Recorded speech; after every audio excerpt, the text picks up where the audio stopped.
All right, we're up. We're up.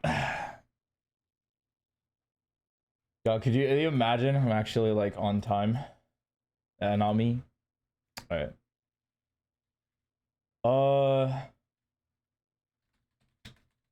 Yeah, I was told to like do my or not to do my laundry, but like they're like, why haven't you done your laundry? And I was like, eh. What's up? What's up? Howdy, howdy. I'm back in my home state. I've actually only been back for about an hour and a half. I was like, what's the quickest way to get reintegrated back into my like routine other than just get to work immediately, just get back to streaming. Uh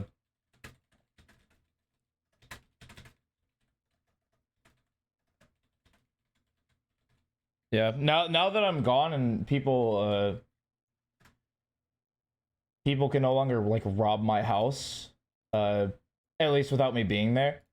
I went to South Carolina to link up with some friends. Or North Carolina, sorry. I went to North Carolina to link up with some friends, and we spent like a lot of time just going crazy mode. I think I've got like not to be the guy like not to what's the word? Not to overblow things in proportion. But I did a lot of things that I normally wouldn't do. And I just kind of like took that like opportunity to just say yes. And we just kind of saw where that led to.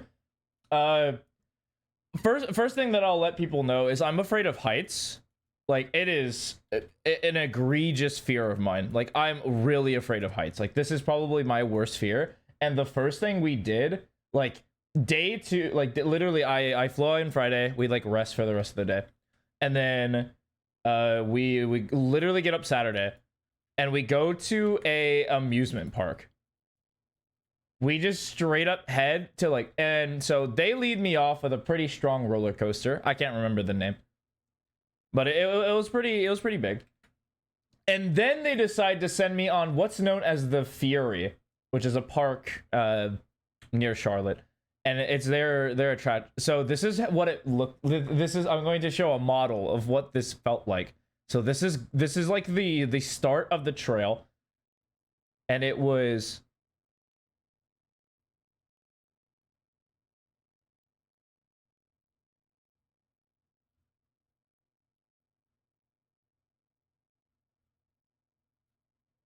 It looked like that, but like almost I cannot do it justice. It looked illegal how high it was.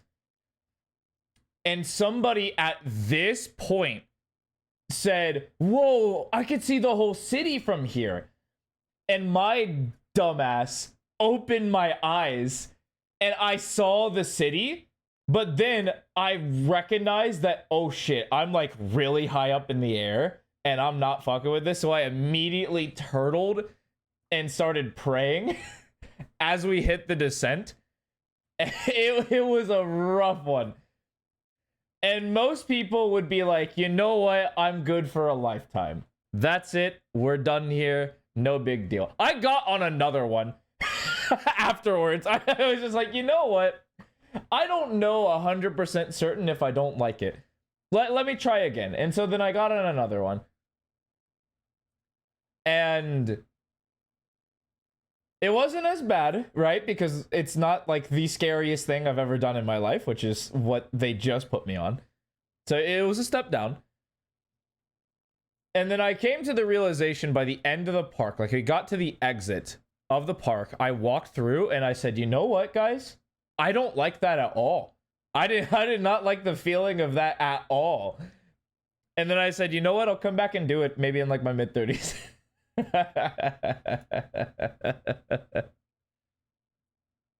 So I had a big baller blast. I hope everyone also had an amazing Memorial weekend, either spending time with your family or friends, doing whatever. But we are back. We're gonna watch a little bit. I need to get caught up in coach lore. So This guy's doing a video on fighting. Yeah. I also, so funny story. Actually, on Friday, I signed up to do I'm going to be in a Valorant tournament for like content creators.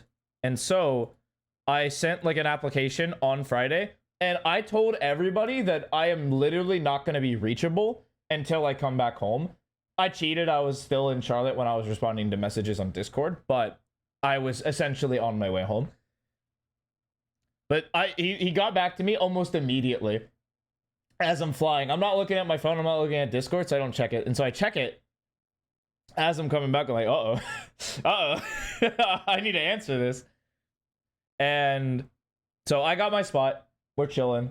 More details will come up leading. I just know that it'll be the 7th and the 8th will be where I'm participating in. So I'm going to be practicing Valorant more as a player. We'll see what happens. I'm still gonna follow like the Zasco like aim training and like fight training, and then I'll probably do some studying on my own. But that's where the bulk of my additional time is gonna go leading up to this. I only got 2 weeks to prepare. They had me as a tier 1 player, and that's not correct. I guarantee you they saw me like current Ascendant 3, peak Immortal 3. They're like, yeah, he's like the best player in the lobby. Let's go. And I was just like, nope, not me. You know, believe it or not, 3 solo fights here. Holy moly. Okay, this is a hard open. Okay. Yeah. Let me get into like the let's watch and see what happens. What in tarnation? This is such a cold open. It's just 3 solo fights. Jesus Christ. Who leads like that? Our Gecko's fighting the Sage, we're fighting the Teo, and then our Yoru's fighting the Jet. Actually, it's there's literally 4 separate fights, individual fights going on at a time. Gecko, Sage, Clove, Teho, Yoru, Jet, Sage, Clove. It's just like 4 1v1s. What is this game?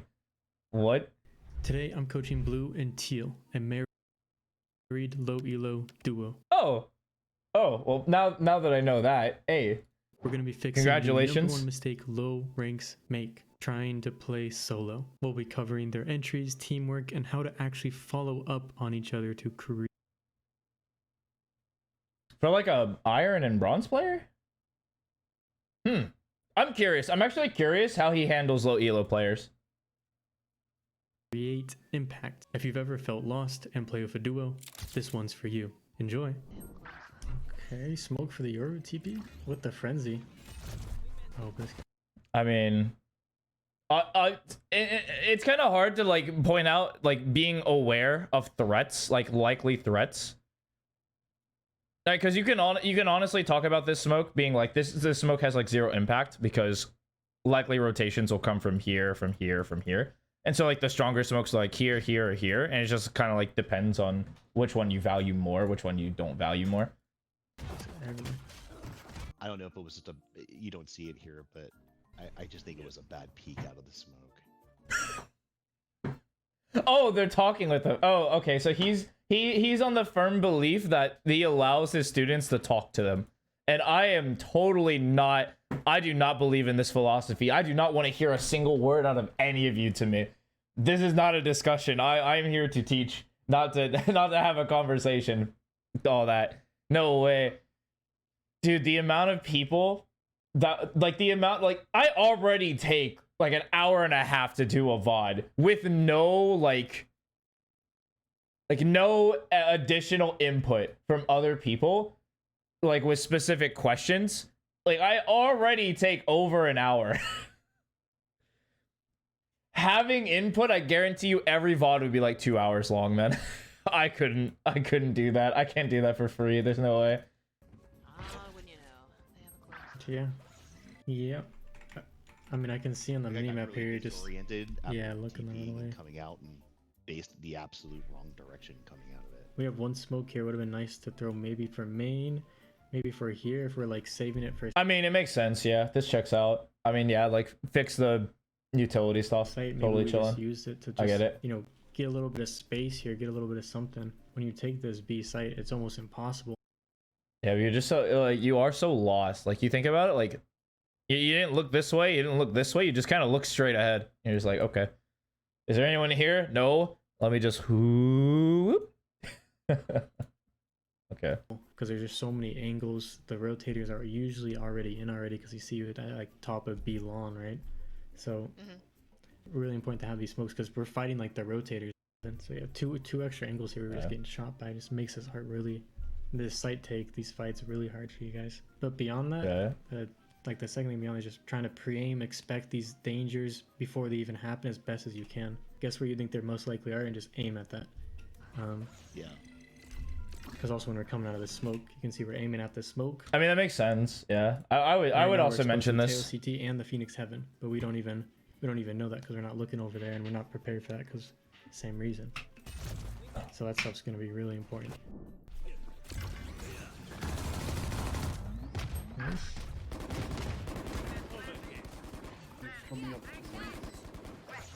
Okay, We one. definitely Not made first a understand lot. jack and shit about that. Last player standing. Boom. Remaining. There we Hey, Ares Masterclass. Let's go. go. Thank you. The big thing here is we kind of secured site. We got this space. We even killed a art player here. We killed the Clove. Now it's just about securing the rest of the round, making sure we keep the numbers, keep the space as best as possible. And what's like the number one thing you want to make sure happens when your teammate dies? What do you want to happen? Generally, you want to be able to be close enough to them to be able to trade them. Yep, 100%. So when you guys are In this rank, you just work mechs most of the time. Yeah, a lot of like low elo. It's just kind of building awareness is like a key one, which is kind of play more games and like look at expecting threat angles is kind of like the fastest way for you to kind of get into the flow of the game. Where when you understand where you need to start looking, where like what are the cues that allow you to play the game is super important. Obviously mechanical work is just a given when you're first starting out for sure. That's why whenever somebody's like, I haven't actually had like a true like on stream, I haven't had like a true iron to silver VOD because most people are like near the gold level where they can start thinking about transitioning to more complex ideas of the game, like your utility, stuff like that. But like down here, it is just kind of like, can you move your mouse? Can you move? You know? Ooh. Before we continue, if you're like the people I work with, you feel stuck and want to improve. That's why I created the 6-week coaching program that's built. Oh yeah, true. Okay, here we go. $600.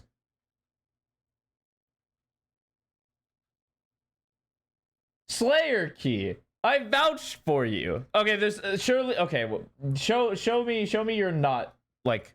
Show me something else. It's not just play more or train your aim. Every week we build actionable notes based off your play style to find what's actually holding you back. It even comes with a 200 RR guarantee. 200 RR guarantee. So 2 ranks. 2 ranks, yeah? That's just 2 ranks? Wait. That what? That's just 2 ranks. That's not hard at all. What? Wait, that's not a lot. What?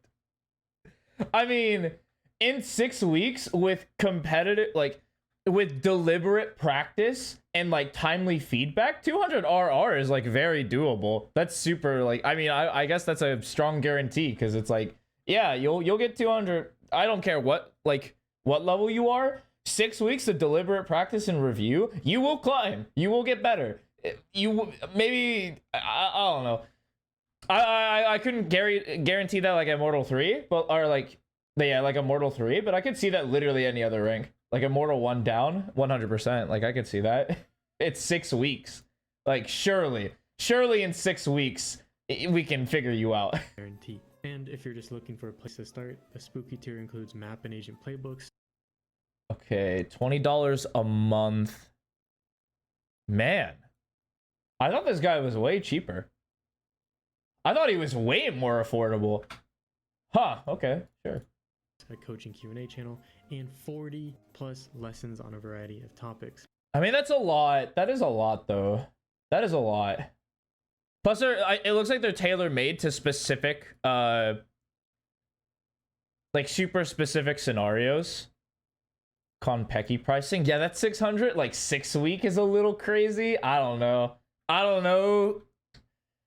Yeah, but it's not like he has like a full Radiant team. I think it's just him. And maybe some mods, of course. Like he probably has some trusted individuals that can also coach. But like the prestige with Konpeki makes sense because he has like such a deep team and they need to get paid. And so like the $1,000 price point makes sense, but it shouldn't be for everyone. It should be for like I've talked about it a lot. You guys know my stance on this.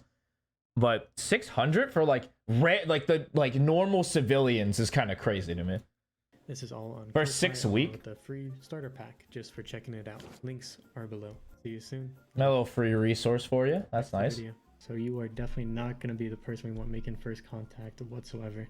So I would try to look at each other, look at your teammates, try to secure them, especially in post play. It's a massive thing that's going to happen like every time in post play, and just look for that teammate to play around. Is this smoke to like complement the TP? Is that what it's meant for? Yes, yes. Okay, gotcha. So I'm wondering if I should throw it yeah, I would say not to throw it, but like in sure. the middle of elbow to I wouldn't even throw it personally, but you know, I think he's about to say it. Like, you shouldn't throw this smoke. The smoke kind of doesn't really do a whole lot for you. Kind of makes it hard for him, but we'll see. him from getting one shot. Yeah, that's an interesting idea. It actually sounds really good, especially with the frenzy on pistol. Yeah, like throwing it there because he got sniped from there more times than he probably should have. Like I should have caught on faster. That they caught on immediately and knew he was going to be there every round. So I should have started throwing that more to the right versus. Okay, I guess I'm gonna interject a little bit, and I have a VOD. I'm not gonna stick too long to this because this is his students, not mine. But I would say like this is not the club's fault, you know. Think of pattern recognition. If they see you TP into B hall like every single like time you go B, like at some point someone's gonna be like, oh hey, this Yoru's kind of TP. Like no matter what kind of pistol you're in. Like some human being's gonna recognize, hey, this guy just kind of TPs into back hall every round. Maybe I'll just play here and like dodge the flash, 3 swing, kill him.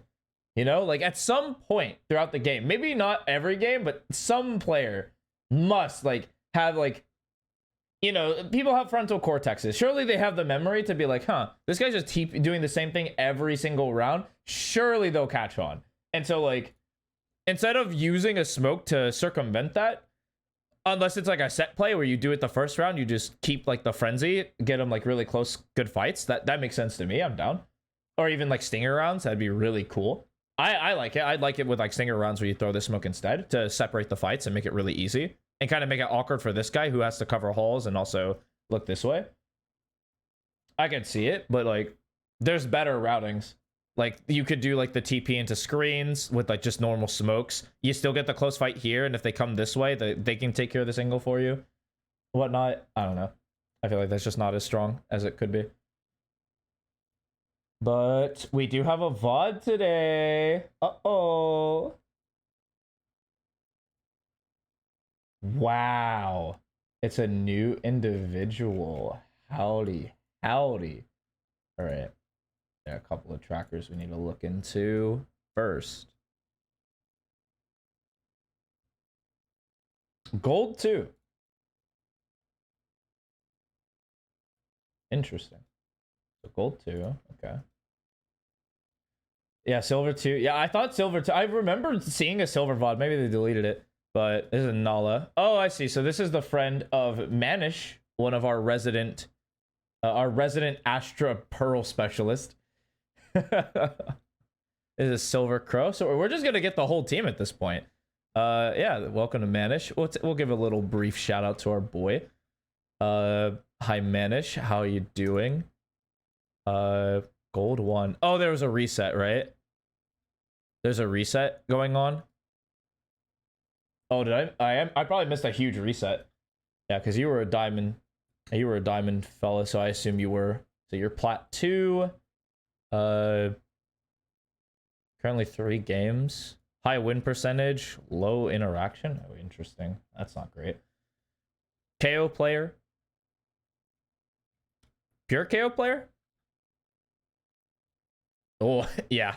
Oh, yeah. Pure KO player. We got ourselves a KO player? Let's go, dude. Oh, we might have a support KO player. Yeah, we have ourselves a support KO player. You can kind of tell with the... obviously, like, the KDA is kind of like whatever, and, like, ACS is also kind of whatever, but, like they're not, it's not good. Like, these stats are very not great, given that we're probably... yeah, KJ and Cypher kind of mixed in there. A little bit of Sage, but I assume this is, like, more early career. Interesting. How many total hours? How many total hours we got? Yeah, we don't play often. We played, like, a couple of games recently. Yeah, this is a little tough. So, Silver Crow, if you ever come and watch this, you want to play more consistently. If you're just getting into the swing of things, I will eliminate this, and I won't bother with it. I won't bother with this feel, because if it's gonna look a lot like this, where it's like 1-3 games, I would kind of want 2 to 3 games every day for the week. Typically, or at least, like, if you can give me a focus, like 14 games a week, that'd be huge. However you get to that point is totally fine, or at least 10, like 10 to 14 games. Yeah, probably starting to play again is kind of my insight into this. Like, you're just getting back into the swing of things. It's like new act, KO got changed. We might as well just get a good little look-see. 7, like, some big hours. Where's the bulk of our hours? Probably, yeah, when the game first started up, and then we just kind of got demoralized. We played a lot here, and then kind of tampered off here, and we're just now getting back into this. Well, we were playing, but we just kind of weren't playing a lot. So we have been kind of just playing. This might not be like a primary game. But yeah, there's a lot of hours. Typically, we want to be diamond by 500, roughly. Give or take maybe 100, because that's a really good baseline that you're getting all the getting all your patterns. Like, you're not building really bad habits, but we're probably building some sort of bad habit here that we're gonna have to look into. Quick little map check just to make sure, dude. Like, career wise, we're losing every map. No, we're gonna have to fix this. Your Fracture is good. That makes sense.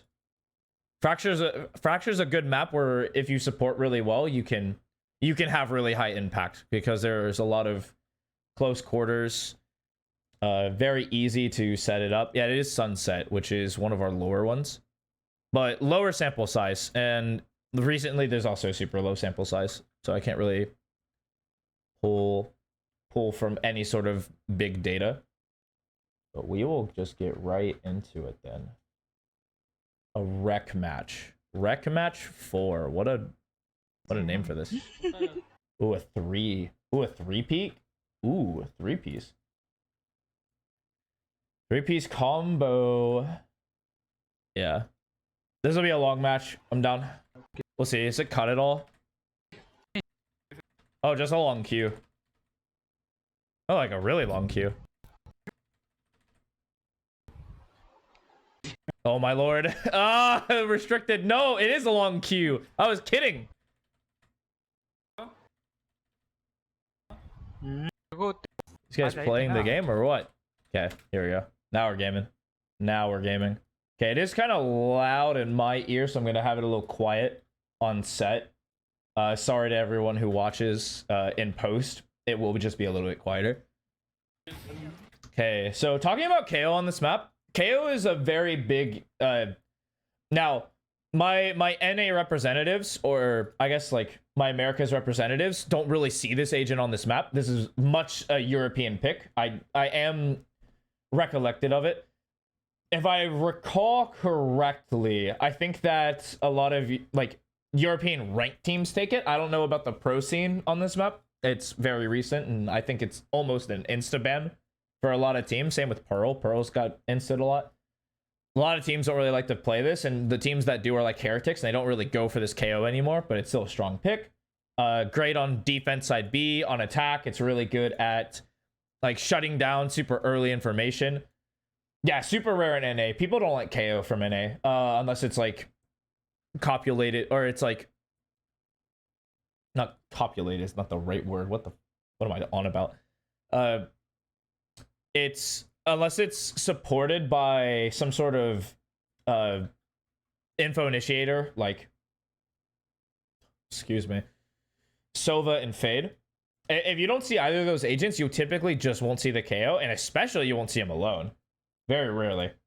But if you're a KO one trick, hey, KO's cool. KO's fun.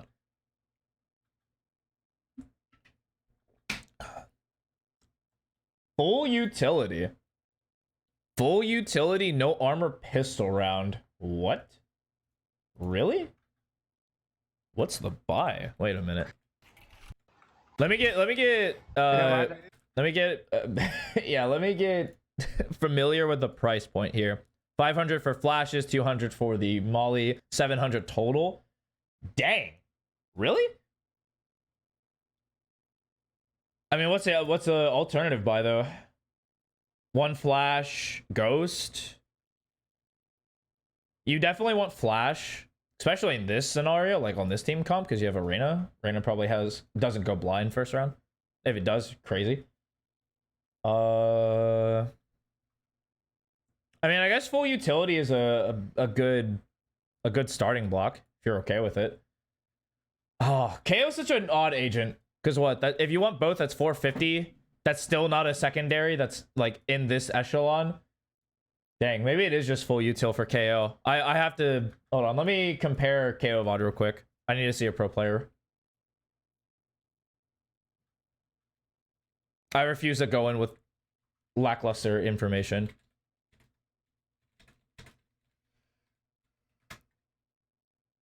Zeppa a year ago. That's not correct.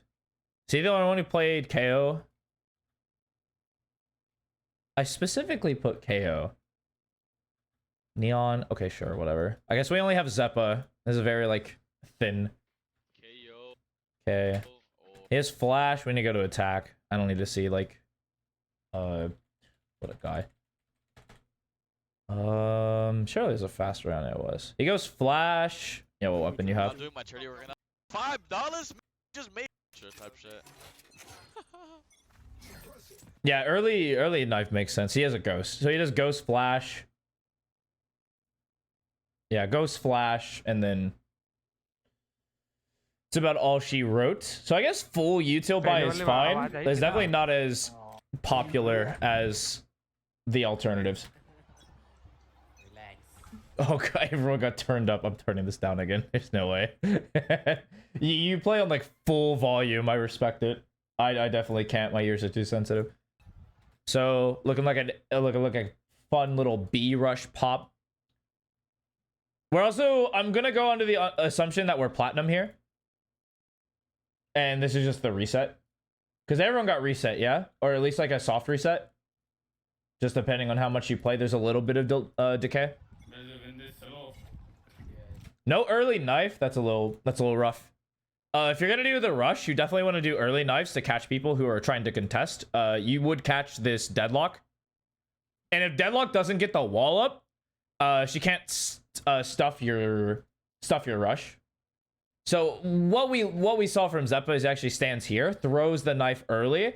Ideally, he hits like this spot here, so it's not breakable. Right in front of this like box that's not like penetrable, because you don't want to throw it against this wall because it's easily breakable. You just like pop this way. Look here,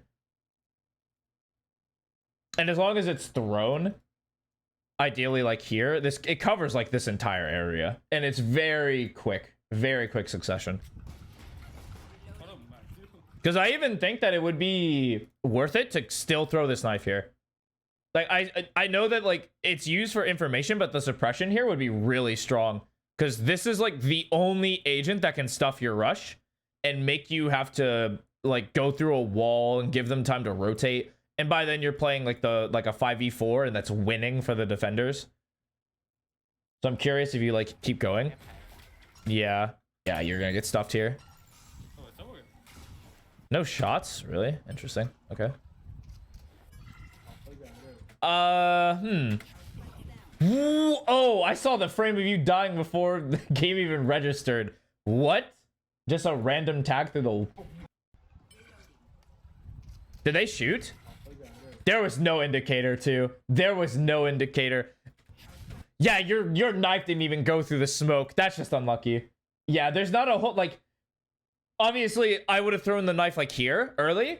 Got the early scan. They don't get to get the grab nade off and, like, reset. But at this point, if you're going to commit, you still got to use the knife and go out. Like, the smokes are up. Your duelists are ready. The rest of your team isn't ready. Like, you shouldn't be worried about flank. Like, these guys should be watching here, but that's not them. They're the side characters. You're the main character here. That is just really unlucky that it's literally a one tap through the smoke and like not flush against the wall, or not flush this way, or not across. It was just straight a one tag random bullet. That is not your fault. Yeah, no problem there. Literally not your fault. Your team still clutches this? Really? That's amazing. I mean, your boys got you. You probably should have lost that round. Like, it was a 4v5. Your team was kind of flanking through mid.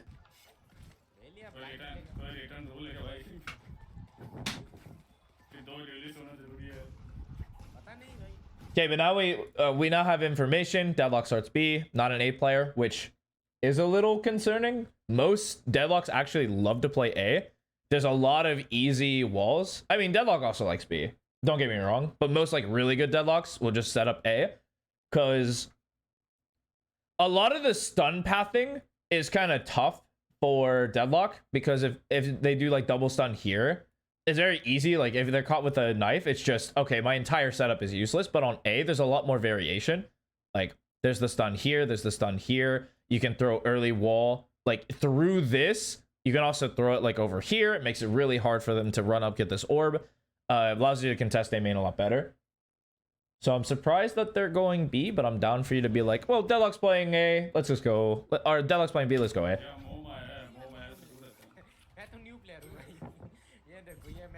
Alright, and yeah, so here's something I want you to really consider when you're playing KO, and this is for anyone who ever wants to pick up this agent ever. This will be when I say it. If your team is ever doing a rush, get into the habit of tossing this sucker like immediately. I'm talking let me get a frame where it's actually easier to see. Yeah, it's easier to see. So I want you to immediately tag a knife either towards this wall, like above here, through this, like anywhere to catch like early information, and just suppress them and run them down. That'll be one of the biggest strengths that you can provide, because we're not really doing it for the information, because you can give false information because it's soft only. But if you just clear something stupidly early and just start running, you're in GOAT territory. Is that... that's my coworker. I'm getting work messages now. Good lord, I just got back. Alright, okay. So I'm curious if you do it. I hope you do it. Work? Yeah. Yeah, no early knife, you're just gonna run it. I think is incorrect. The Deadlock's A? By the way, hello, Salad. The Deadlock's A? What? So Deadlock went B, got afraid, was like, okay, I got to kill, but like they just ran me down B, I don't like it. Went A. Really? That's funny. And you guys are actually clearing this other side, so if somebody's walking this way, it's a free sheriff shot. You're gonna get shot in the head again. Oh my, wow, there was somebody here. And you should be dead. Wow, you both should be dead. Now, and you do die. Wow, you do die to that. Oh, that's not... Yeah, punish for not using our utility at all. And it's like a fight setup that the Jet actually likes. Okay. Yeah, I had a great trip. Thank you. I hope your weekend was wonderful as well. Yeah, no, the first one was unlucky. This one you're kind of punished for not recognizing what your role is in this rush. When you're rushing, it's early scan. If you knew that Jet was there and this guy was like the distraction, you can know to run him down. You can use something maybe through suppress. The Jet doesn't really want to take that risk. There's a lot of factors that go into that kind of decision for the enemy. But we kind of got caught and we forced a bad fight because you're a Spectre out in the open. They're a long range sniper. If you're going to fight this and you want to like engage this, like you don't want to stand out in the open and spray down. This is the worst ever. Like this fight is never good for you comparatively, unless you can just like bring the recoil and keep it on the body. And so in your case, I would shoot like a few bullets maybe to see if I can tag. If I don't tag, run this way, unswing, run this way, get close, and then swing wide, and it's just a much freer kill. Like you do here, but instead of you being down a lot of HP, you would have full HP. You're in this position, you swing out, and you probably kill this guy. Yeah, because that's just an easy shot for her. 66 का मैंने भी दिया. Hell, Degen hours. Ooh. I kind of didn't sleep at the trip either, so I'm gonna have to fix me. Yeah, and then wow, they actually win the thrifty. Uh-oh. Okay. AFK? We playing the game? Hello? Hello? Wake up. Wake up. Wake up. Yeah, lack of decision making here. Like either pick the fight with the mid or just run with these guys.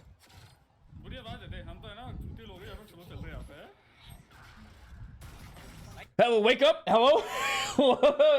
Hey, stop distracting your boy. I'm gonna throw shade here. Stop distracting your boy. Focus up. Whoa. This brim is insane too. This guy ran out with a shorty and clocked this way. No way. It's a breath of fresh air to have a VOD like this. That's so funny though. Yeah, and this is like the strength of the deadlock. You can kind of just pick one of these two and say you're not allowed to route this way for free at least. Unswing. You're stunned. You're stunned. Unswing. Unswing, and then you can use your flash, repeak. It's flash out, repeak. If you get peeked, like while you're pulling out the flash, whatever. Like doing this blind is just or doing this raw. Yeah, here we go. This is gonna be a good flash. I like that. I like that. Good stun position from the deadlock though. Not a whole lot of counterplay you have here. Interesting. Okay. Okay, our first gun round, because our buy was really weird. Our buy's still kind of weird.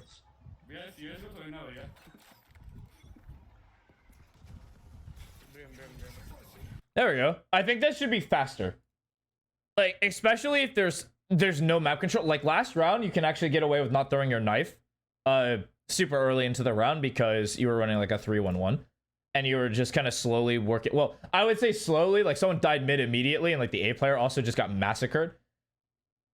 But because there was an attempt to get space, you don't actually have to show intention super early. Like you don't have to. You should, but you don't have to. In this round, I like this. This is actually really good. And it would have been better if they had no opportunity to break it. But we'll see if you're rewarded for this. You did get rewarded. Yup. Force off the angle. Like this jet has to run away. Perfect. Good. You know how to do the knife then. Good night. You're insane.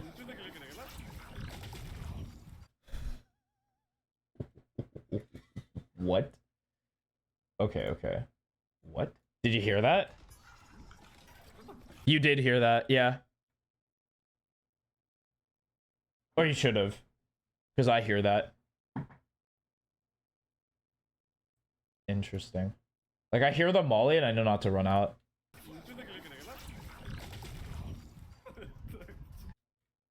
And you either you're getting distracted by friends or something, because a lot of these deaths are super avoidable. You know? Like this feels kind of lackadaisical gameplay.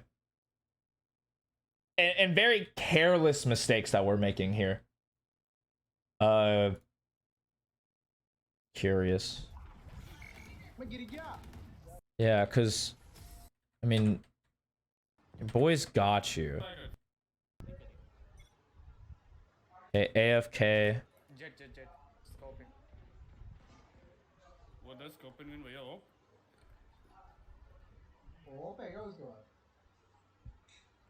Okay, we're AFK. What is this? I mean, if there's a reason that you're AFK and you're just like, oh, family, I live with family and they really needed me like to do something, say no more.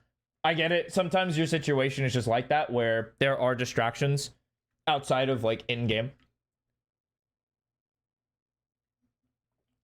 But this is not good for your ability to win games. 100%. You don't want to be in spawn. Yeah, if there's situations out of your control, and I recognize that. I'm not lost and not in touch. Yeah, friends are the worst for distractions. Absolutely.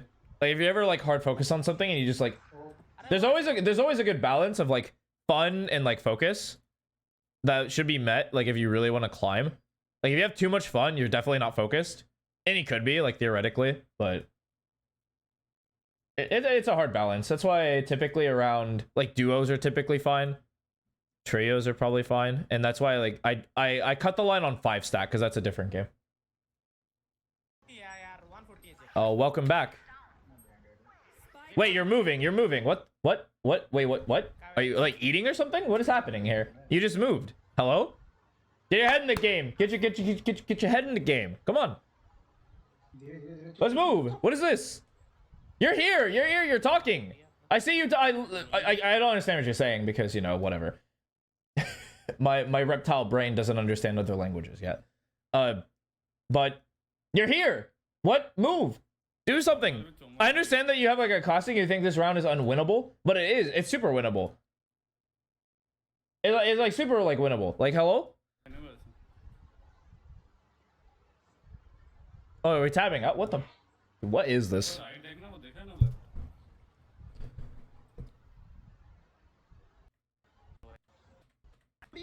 Hello?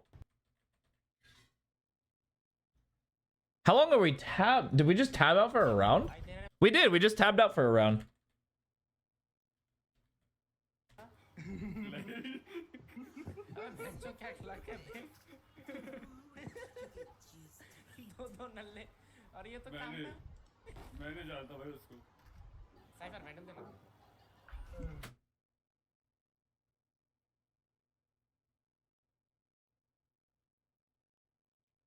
All right. So here's the thing. You are allowed to have fun. let me just be upfront with you. You are allowed to enjoy the game and have fun. That's fine. That's totally understandable and normal. It's normal to want to have fun while playing Valorant. But we do have to play the game regardless of the situation. Even if we deem it unwinnable, we still have to play. You shouldn't just sit and be here. You're talking. You are talking. You can't just sit here and be here and be like, I'm just not going to play the round. The round's unwinnable. It's whatever. I have a classic. I'm not going to like adapt and see if I can get some sort of favorable scenario where I can impact the game. It's just kind of we threw ourselves out of the game.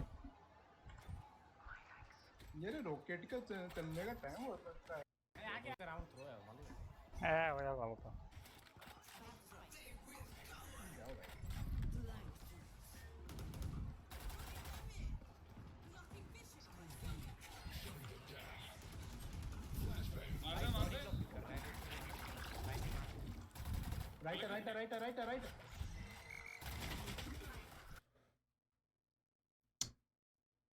Wow. Oh boy. Okay. Not in favor of full team jumping off Abyss. I think that G2 doing that was a like. So at the highest level, I also believe that was a macro incorrect play. It's funny to like say because it's G2 and they're like, oh, we're big brain, we're not giving orbs, but like mathematically, it is statistically more favorable like in the course of the game for them not to do that. It's also really bad for the spectators. Like there's no world where that's like better. But wow, okay, let me take a look at this again. Okay, so you get the flash. You get to this position. You reload. You hear the flash come out, and then you peek. Think of this as a KO blind, because it kind of is. But you have way more wind up to hear it. When you unswing, you no longer have the advantage in the gunfight because you don't like. It's easier to hold people than it is to like peek out and find them. For example, this is kind of like he's also in a bad position, but you get flashed. And so if you ever have an indicator that you can't shoot, like especially the gecko blind, if you hear it, it will lock quicker than if it's just first thrown. So if it's ever hovering, you don't want to swing out and expose yourself to danger because this is just the easiest shot when you're blind. Yeah, and you try to correct and try to shoot past the blind, but this guy's just gonna get you every time. Whenever you see the indicator that somebody's blind, that shot becomes really easy because there's no pressure for you. On average, some people still get pressured when they flash like a bunch of people, but you are one person. You got blinded. This guy just has to hit one, and it's like, oh, you're chopped liver. So he kind of just sprays you down. 109 gecko. Are we thinking about the game at all? Okay, so here's my read on the game in the game state is the Jet is always playing A. That is a given. This guy is always A. Deadlock has been kind of maneuverable. There might be a pattern to it. There might not be. It seems like, okay, we're going B, then A, then B, then A, then B, then A. I think it's kind of one of those where they're trying to seem unpredictable, but they're also predictable. And they're just going like between the setups. The Gecko, I think, is playing towards B, like in this position. Like we saw them in this position, but I think they're top mid. I think the Brimstone is playing like is somewhere right here in this general vicinity. I couldn't tell you. I haven't seen a lot of the Brimstone, and I have no idea how the Phoenix plays. I think the Phoenix is playing towards market, but I can't tell. I haven't seen a lot of Phoenix. But these are things you want to keep in mind that you can punish. I think the fastest punish is throwing the knife A main and killing this Jet. Because this guy is always pushing this. Like, you throw the knife, like, the Jet gets tagged. No dash away. If there's, like, a quick dash, you throw, like, a flash through the window. And bada bing, bada boom, easy. Get out of my way. I mean, yeah, look at that. That's the Gecko top mid. That makes sense. That checks out. Yep, Gecko's in this area. Top mid. Oh, the Jet's top mid, though. Okay, that's new. Jet is usually here.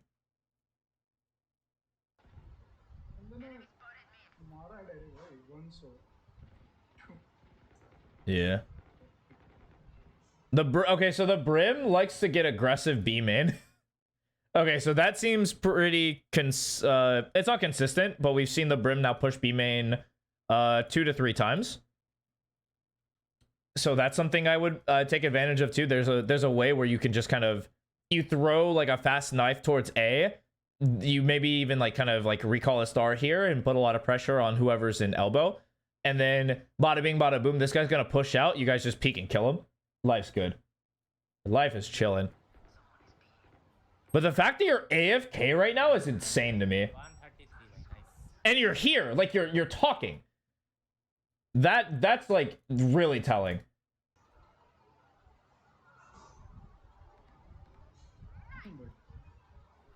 Like, are you gonna play the game or what?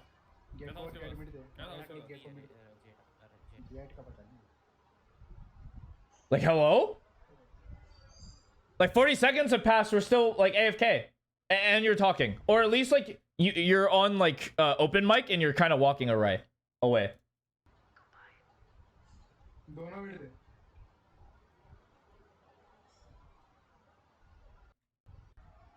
Okay, you start playing the game a minute in. रुक जा मनीष आ रहा हूँ आराम से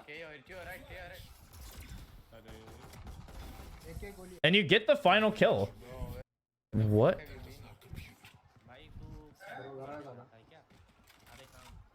Yeah, we got the gun at least. I mean, I think I see your problem, man. Like,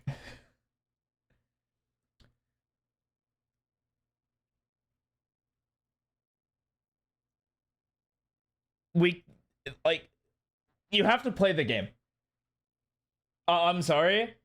And that's something that can be communicated to me.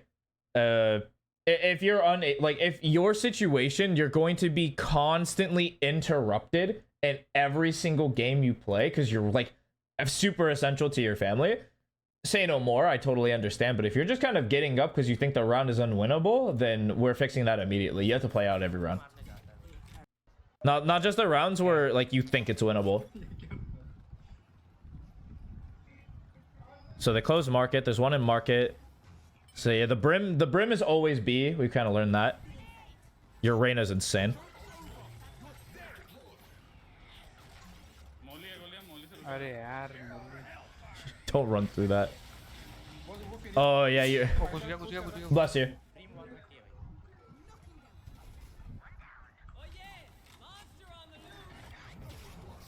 That's a good ult. What? Hello? Dead look यहाँ पे corner में That guy's insane. Wow, that guy kills two. I don't think anyone's gonna be able to get you up. Dead look आ रहा है नहीं नहीं दूसरी side गया जेट भी डेड लुक के साथ Yeah, that's tough. That's good information though. Yeah, and we don't care about this guy. Yeah, okay. So we learned that they actually just hard fast rotate to B. Like there's a lot of people on B. Throwing like a fake go A would be really strong here. But now I'm curious. I think you have a buy here. Like you should have a buy here. But you don't have a buy here. Okay, you play this round, yeah? Okay, you kind of forced a buy.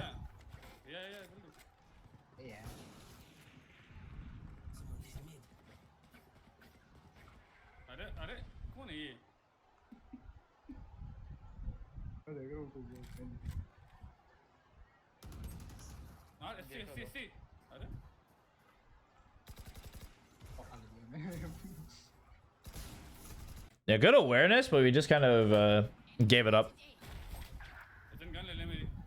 If you tag right now, this guy will swing. Ah, unfortunate. They didn't swing. Yeah.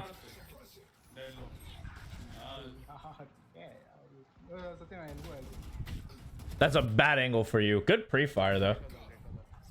Good on you. That?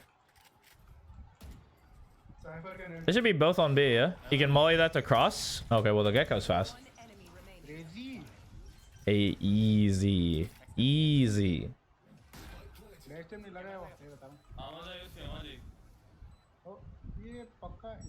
Is that a lineup? There's no way that's a lineup. that guy's short.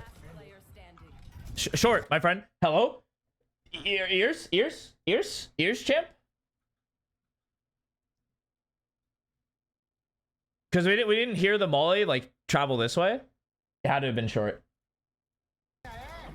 And usually in a round, if it's like 2v2, typically they'll stay together because it's higher odds.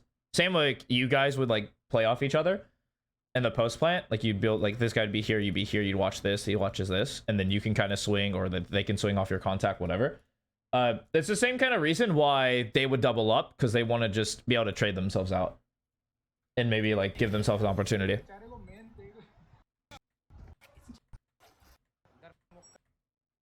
Yeah, a little lost, but it's fine. I'm down, a little rush play. Okay, be aware of this guy pushing though. He does push this. Okay, yeah, this is insane. This is the reason why you would fake it. Let him down. I mean, okay. I don't like your routing.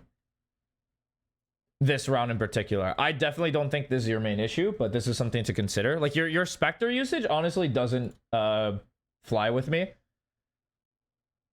You use the Spectre like you would use a Phantom. Because you getting into the smoke, peeking out, looking this way with a Phantom is totally correct and valid, and it's usually a good fight. Like, super okay. Okay. But with the Spectre, you don't have that same level of like range to it. It's very high mobility, very low range. And so think of the fights as you come out. And this configuration, actually smoke this and this, which honestly, a little bit of a troll from your boy. And if it isn't a troll for your boy, I'm totally down for you to be like, okay, well, I'm just gonna route this way. See, super close. Like, say super close to, like, you just want really close fights. And so you routing against this wall coming this way and then peeking out will yield you more results from the Spectre. Like, every close fight you've taken, you'll win. But you always take these like mid to like long range fights with this gun, and it doesn't have the same impact.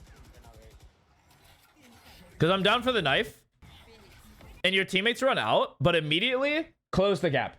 Like, it's the same thing with the Judge. It's the same thing with the Stinger. You wouldn't take either of those fights, Judge, Stinger, like this. Like, you wouldn't be out in the open taking this fight.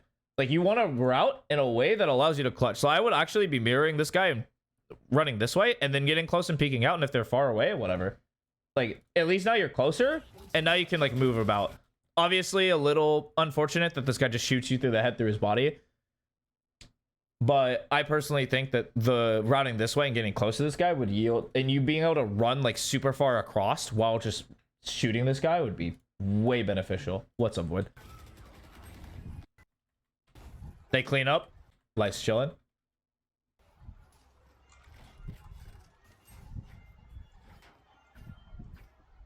You win a game, let's go.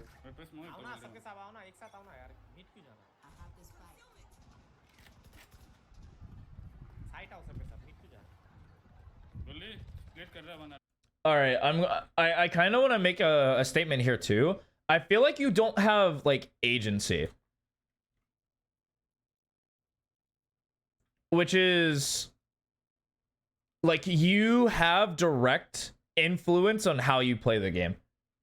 I don't think you have that level of agency. And as like a Plat 1, Plat 2 player, that's kind of spooky. I know you're Gold 2 right now, but I think there was a little bit of a reset. I think the Diamond guy also got reset down to Gold. Because I think you don't have agency, it kind of makes me understand why you're like, obviously your KD's low, you have low, like, direct impact into rounds. On purpose. Like, a lot of your impact has been very accidental, and so I don't think you know how to generate like the game on your own. Like, you're waiting for this guy to say like what the play is, what the goal is, what you should be doing, and it leads to looking like slow lost, kind of like a baby duckling, where you just kind of follow the leader and go with them. What does it mean? So agency, if you need a textbook definition, I'll give it to you. One sec.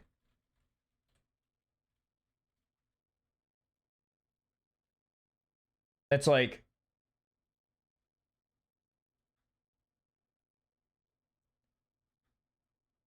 so like agency is the capacity of individuals to have power and resources to fulfill their potential. And so like in this context, his agency is his own understanding of the game and his own like wants, or his own desires, what he like believes in, like stuff like that. And that's what kind of fuels your decision. Like you have agency because you know, like, I'm going to fight for such and such space, I'm going to do this action or that action, and I'm going to go about my day. I don't think that this player has that level of agency in himself. Guys are also ridiculously stupid. Hello? I will laugh at this, Reyna. Who the dry runs out of a smoke that's been brim mollied with no flash out in the open for like every single angle to see? Like, nothing smoked off or anything. Okay. What? I won't get on your head for not like following this guy immediately. You want to trade the guy, but there's no way. This dude literally blind ran through a molly and died for free. Like, all you're gonna do is follow him. Like, you have to throw a flash, he'll take a bunch of damage, and they can just spray you. Or like unswing and then swing you out, and you'll probably die. Holi है मनीष यहाँ. What an insane play from your random.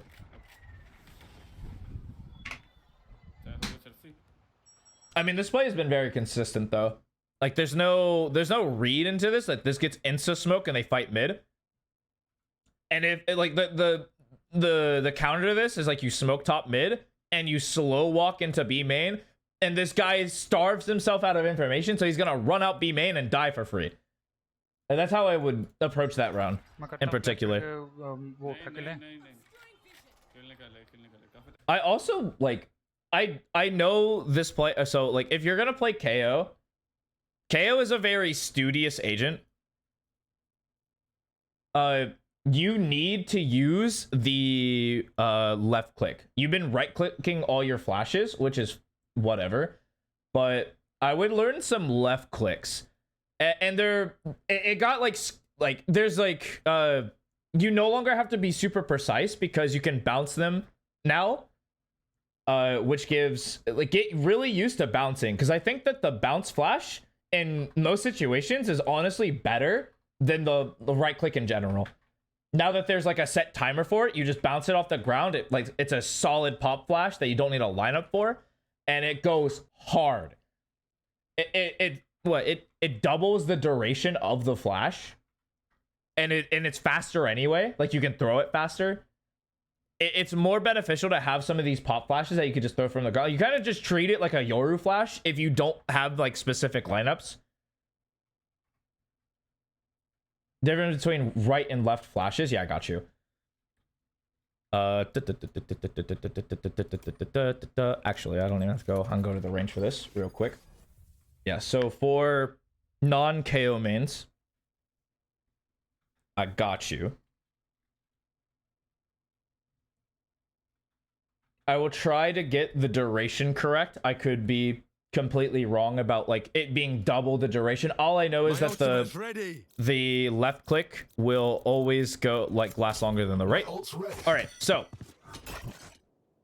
this is the left click is where you throw far, and it'll pop after a period of time, and the right click is the one where you underhand toss. So those are the two differences, and I think that you can get a lot more mileage. So look how the left click goes. Goes like right there. But because of the new change, you can bounce it off. And it goes the same distance, but it flashes more. I will try to flash myself. Give myself a timer real quick. It's about 2 seconds, and then in about 3 seconds. So this duration, when caught, lasts longer, and you can kind of just use it like Yoru flash. So the second it bounces off a wall, you'll hear that bang, and it'll just pop after a like what, half second? Yeah, it's just a half second. And so in the situation where you're kind of just throwing a left click out, I personally think that this sort of flash would be better. Like you're in the smoke, you're ready for your team, you throw it in, pop, bang. Obviously, don't flash yourself, but you kind of get the gist.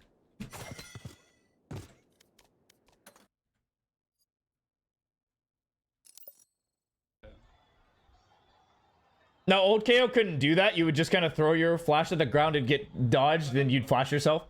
Oh no.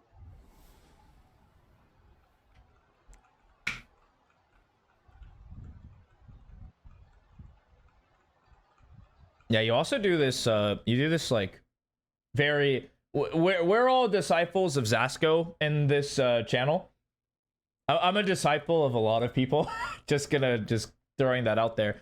But I don't like this very wiggly kind of, I'm trying to safely clear every single angle that I can. Here, I guess might as well show like a before and after. Whoops, that's not what I want.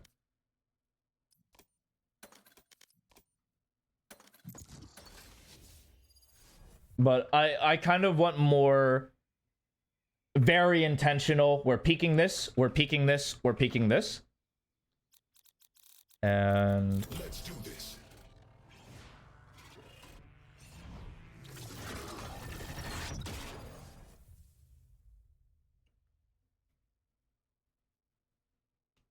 because it's a lot easier to connect and actually kill your opponents when you do that, versus your ability to actually tackle people when you are moving that much. I'm about to go full killer robot. You've been warned. My ult's ready. So, what you have this, okay, and we're in this spot. What I would like to see is like bam, bam, bam, bam, and then once you're in an engagement, you can kind of move about as you seem fit. But the actual peak, I don't want like any of this because it's super safe. Like you're trying not to die, but you're like increasing your time to kill because it's hard for you to get shots in between this. You'll look a lot like that, and if they're confident in their shot, they'll just kill you like 7 times out of 10.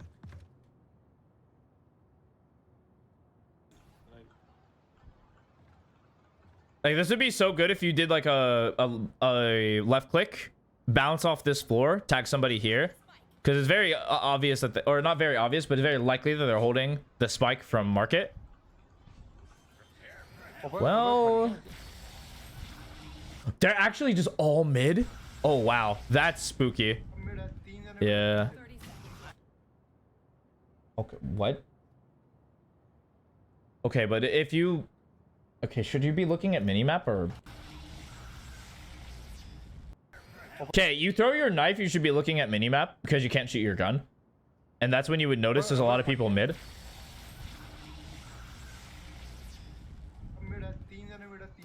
And they did take a step. It was a quick step, I'm not gonna lie. I probably would have like... I would have been ready for this fight, but I definitely wouldn't have expected to jet the beast there so quickly after spotting him like right here mid. It was probably a dash and full run to you. Okay.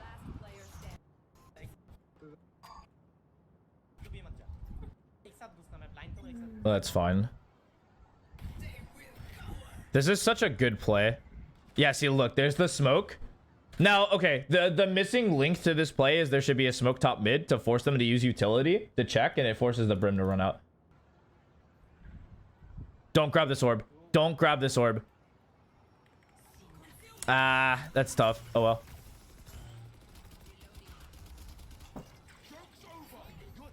That's a good molly. It's an anti-flood molly. I'm down. That's a good knife too. I like that. Now you peek off your boy. Oh, you're about to die here. I think you're gonna die here. Wow. Okay. Never punished. Flashing. Ready? Move उधर कर ले. कर जल्दी कर. वो ही नहीं flash. Yeah, that's good for you.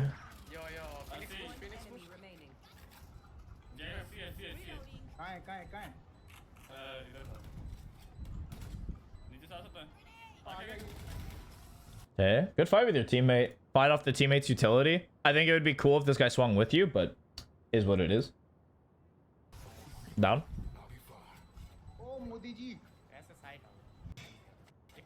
Okay, on attack, like the main note is you just kind of have to play every round. Like you gotta play more rounds. I know that's really silly to say, but there were so many, I think I counted with 3 rounds that we just kind of left off the table. 2 of them we for sure lost because we had no involvement, and 1 we kind of got lucky and our team kind of bailed us out.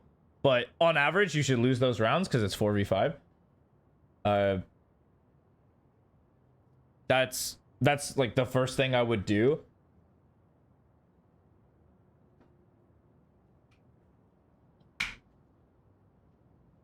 And like gameplay wise, it's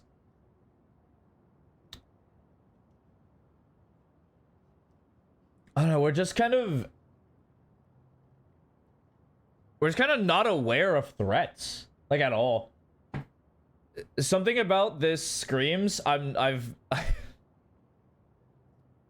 just not aware of what threatens me, what doesn't.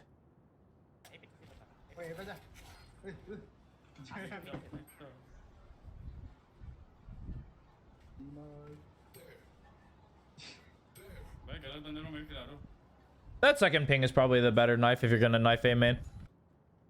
So, okay, we'll attack's done. We'll start defense. Defense, you should honestly be towards B. Or at least like over here to play fast rotate, because this knife just scans everything, which is great. Or there's actually a cross knife. I don't expect you to have lineups, but there's a cross knife that comes over here, lands on top of this, and grabs everyone.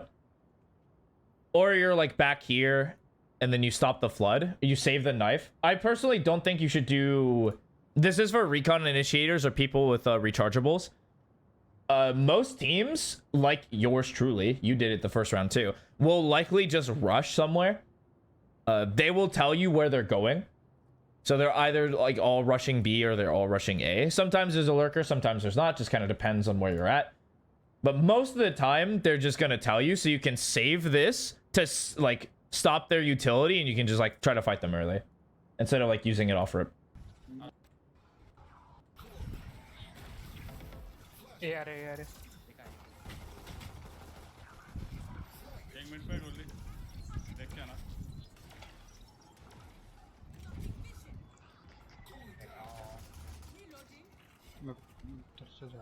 What are you?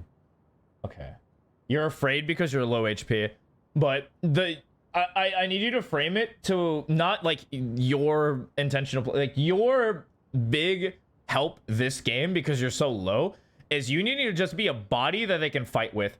You need to fight with your teammates, because there's a very unlikely chance that you win a 1v1. Super unlikely, like very unlikely. I like that you actually fought for early space. I'm down for that, and you got tagged, whatever. But you should be close to the fight, so these guys can trade you and like have a positive like route. Because think of it this way: if these guys die and you're forced to take a 1v something, you're not winning. You're 22 HP with a classic. So if you get traded, there's a chance, but if you don't, it's really hard. But there's one. They get traded. That's pretty good. You might be winning.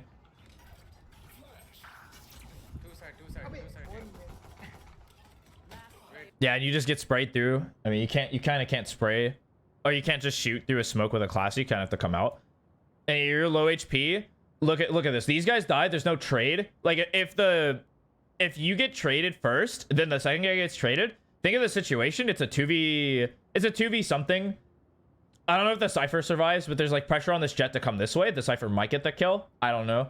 That part of the play is completely like treading waters. But then you have this Reyna Flake that can win the game. But when it's a 1v something and there's only 4 entrances they have to look at, and one can kind of catch 2, like this position can kind of watch here and watch here. These guys just have to worry about these 2. It's really hard for your Reyna to get value, because it's very likely that they know that the Reyna's flanking. Or not know that the Reyna's flanking, but they just kind of know that the Reyna has to be somewhere. And annoyingly enough, they don't. The Reyna might have you, which is annoying. Yeah, the Reyna bailed you guys out. Which you shouldn't have.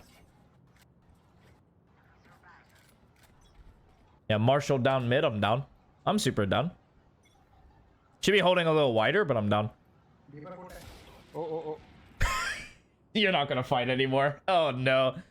Oh no.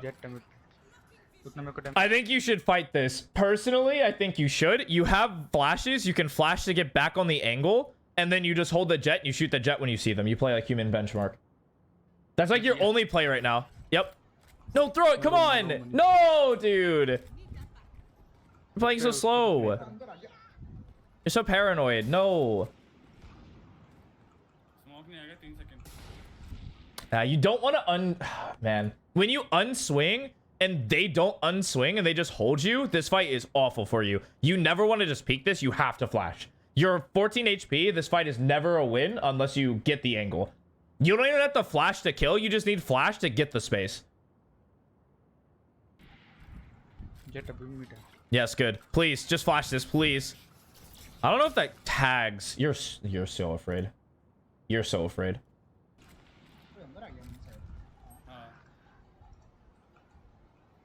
I'm down for you to like bait for the Cypher, because the Cypher's walking.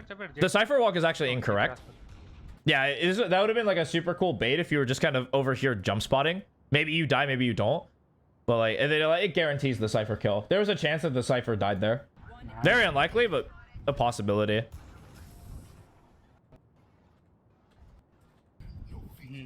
Are you not gonna go for it? You have the no. You can't. Oh, you have the Marshall. I wish you would just post up and take this angle. Or post up early. Like, I'm down for you not to post up early A main because they actually molly this. So I'm down. I don't even think that this fight looking this way is really strong for the Marshall. But I think that this fight is irrelevant because you're going to just get smoked off. This is the most common smoke site if they're coming A. Like, you're just going to get smoked out and you're going to be useless. Because you're going to flash out with a Marshall and do what? Like, it's in a mobile weapon, that's kind of hard to get the kill. Like, yeah, you can probably hip fire, but it's not great.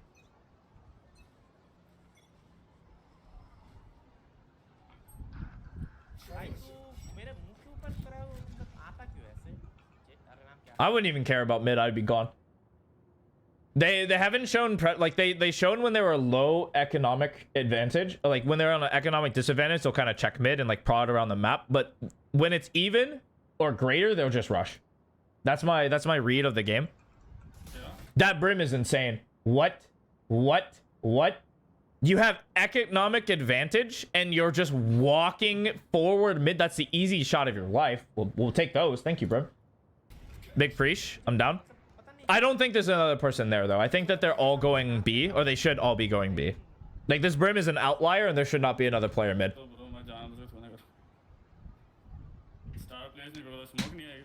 Yeah, they're planting B. Hello? They're like, give comms? What? People blame comms too much, in my opinion. Like... If you know, like, your timing to look at the minimap and kind of see, like, the state of the game. Like... And when you... I don't know. You're not proactive with that. If you're just, like, reliant on comms, like, you're super reactive to, like, these other four. If you're not proactive. Like, if you don't take the time and energy to kind of, like... I'm posted on this angle. Like, if you're posted on this angle, you don't unswing and do whatever. That's fine. I'm totally down for you to not expect them to just go B. But... like, that's up to you to be like, hey, are they going B? Or are they going A? Do you hear anything A? Like, you even knifed. You know they're not A. Or at least they shouldn't be. Like, they could be, like, deep, dodge the knife, walk up. But you want to be proactive with your approaches. Like, you don't want to be like, well, comms, guys, comms. Like, you're putting too much power in the hands of these other people. We don't want, like, too much power to go to the side characters, because we're the protagonist.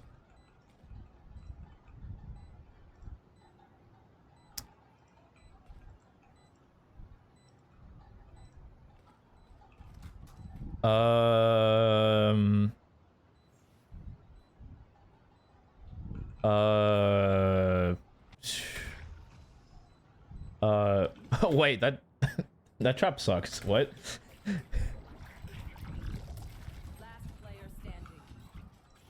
Good flash to get out. I just don't. You're gonna have to flash again. Yeah, I'm down. This looks good. What? What? No. What? No. If you're gonna flash, you're not flashing to get out. You're flashing to, like, go forward.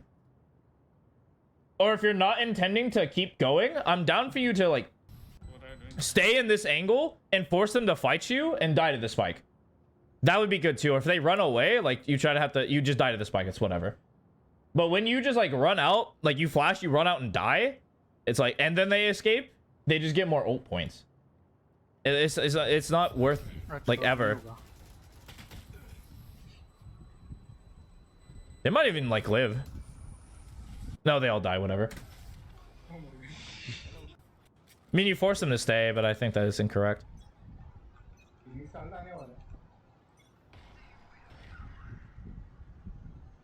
Okay, I'm down for you to be a sniper player, but I doubt you hit this. Like, I guarantee you, you watch pro players that do this, and pro players can hit this because they're really good at the game. And they have, like, really fast anticipation. Like, they know to anticipate, like, there's a fight here at some point. And then at another point, they're just kind of, they'll get a little wider because they can't anticipate, like, anything past, like, 10 seconds. Because what? This guy's going to just sit here, wait for 10 seconds, and then peek? Like, there's no way. Like, very few people can anticipate that because that's a weird thing to do. And so, because that's true, we don't want to hold this because I know that you it's very unlikely that you're fast enough to hit this shot. And then once like 10 seconds go, you want to get a little wider.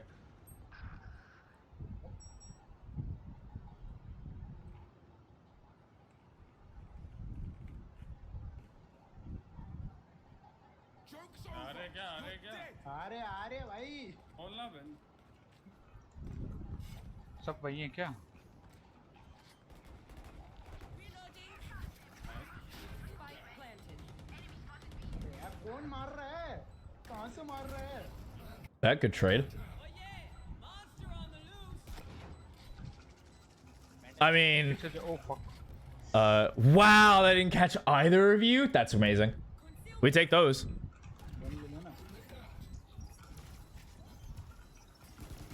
Oh, you're so dead. That's on. Wow, your boy's so good at the game. A Boba से Yo, wait, did you not hear that guy? Hello?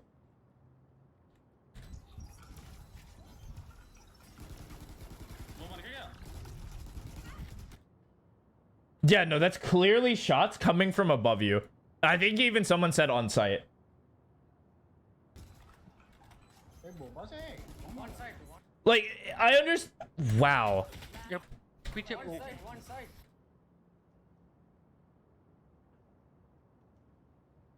I mean, we're not hearing people. We're not aware of threats. What's going on here? I'm gonna keep watching.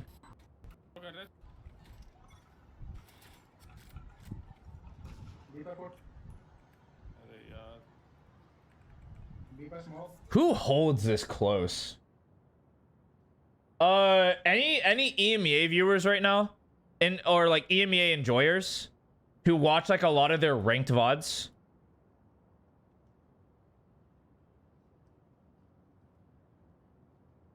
If any aficionado in chat knows of a player that holds this close, it doesn't matter if it's this map. I just need like proof that we watch somebody who does.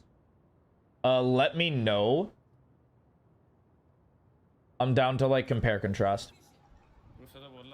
हाँ घुस रहे हैं I know more likely it's gonna be like people like Durka who try to hold that close, but very few. What a crazy rap. Well, I mean, okay, we're gonna have to look at the minimap real quick. Okay, so your knife out, you should be looking at the minimap. Okay, they're not spotted early main. This guy just got off site. It's likely they took site. Yeah, we're gonna, you should expect some level of a fight. Would I have expected the Phoenix with a stinger to be running at me? Probably not. I wouldn't expect a stinger. I mean, what's the money? Do you check the money?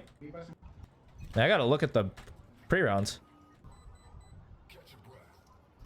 Not that I need to wish. Do you look at the... Okay, you do. Okay.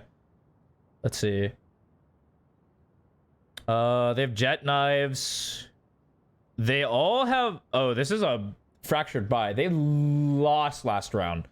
But they all died. They all died last round, though. Oh, no, they didn't. No, they didn't. They have 2 rifles. They could buy each other. No, this should be a full gun round.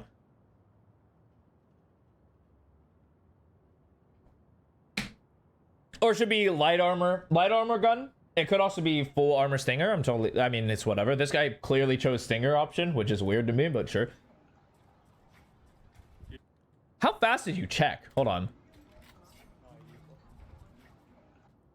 That was 2 seconds. What did you gleam in 2 seconds? Probably you looked at your own score. That's what I'm thinking. Yeah, okay. So you keep this open. 1, 2. Oh my god, I'm like not even. Barely 2 seconds. There's no way. So you probably checked your score. You saw that you were 5 and 2 or 5 and 13, and now your confidence is down bad because you're looking at your performance and you're going like, I'm not killing people. I'm doing something wrong. It's kind of impossible to like open that scoreboard and not see your stats. I totally get it. But you do have to open that scoreboard and kind of see the state of the game because like Jet Knives is up. They're on some kind of weird like either mixed buy where you would have a lot of impact with the outlaw. But I'm also down for the Guardian buy. I think you actually end up going for the Bulldog, which is, or the Marshall. You end up with a Marshall. You're like, I gotta buy next round, which is fair. Okay. But then you come this way, you die. Your team just wins the round. I mean, the Reyna literally just walked down mid for free. Like, or yeah, it was like this. And 2 people walked down, like, walked on flank. Like, yeah, sure. Okay, this one you're kind of like looking a lot. Okay. Here's what I would like to see if you're gonna open up the menu. I would look. Here's my philosophy on this, and I don't know if this is gonna be your note. This is definitely not gonna be your note. But my philosophy is I'll hold this menu open. I look at money, come to some conclusion, like for both teams. I look at come to some conclusion, how I think the round's gonna play out. And then I look at ult statuses and come to some conclusion. And then do what I need to do. That's like the order of operations I want to do my things. Like they have jet knives. Where's jet knives good? Typically towards mid. Like Jet loves to be mid with knives or A main. Both of these spots are really good. There's a lot of open area that Jet can kind of fly around. I think like B is the one area that Jet doesn't want to have the jet knives. It's just like kind of weak.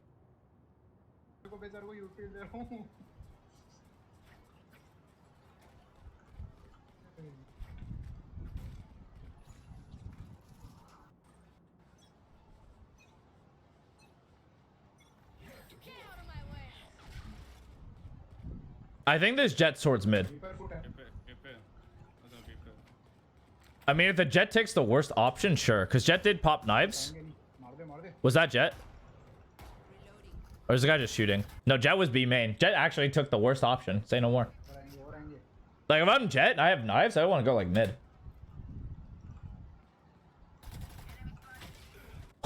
I was going to say this Brim is lost, but damn. What a shot from the Brim. Okay, let's take a look on how you take this fight.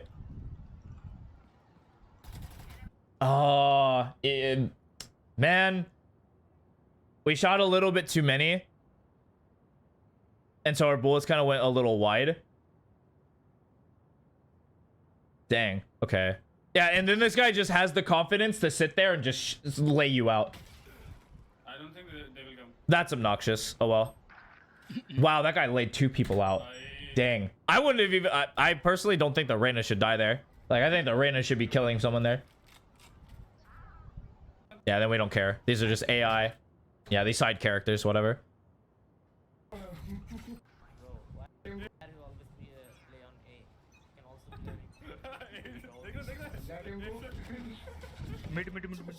Mid.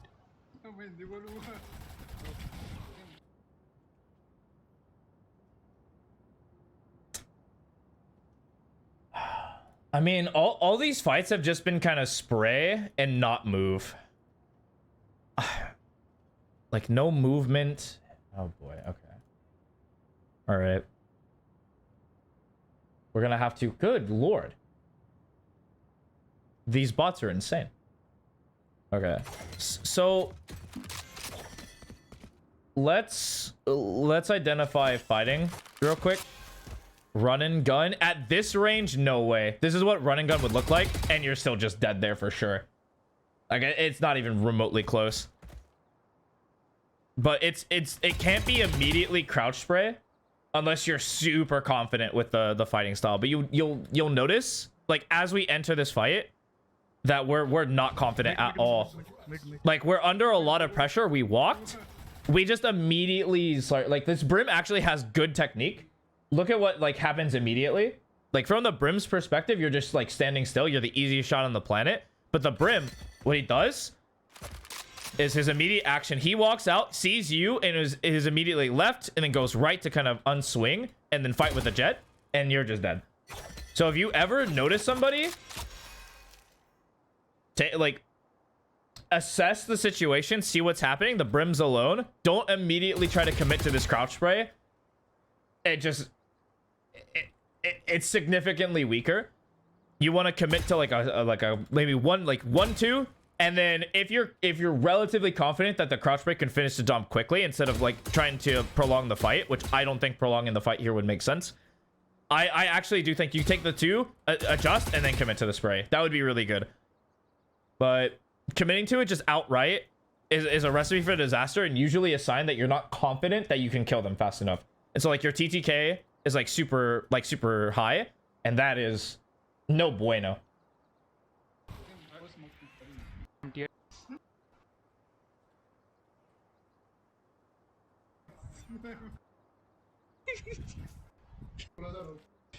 But I mean, you just sound like you're having a blast. Like somebody is like just like laughing the entire game. Like you're that's like the main thing. Like who, like if you're like not so like if you're just having fun, say no more. Like that's always a good sign. I like that more than like somebody who's just like getting hard tilted every game. That's like the right decision. Like to laugh and have fun.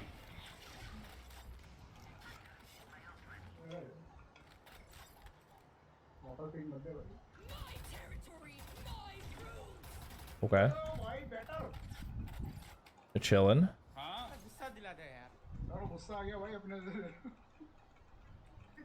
I'm done right here, or crosshair right here is totally fine. Both are good. Just one of the two. Not in the center. Most people don't just run out the center of the smoke.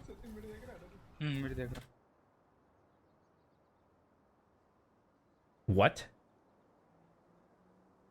What? Wait, what?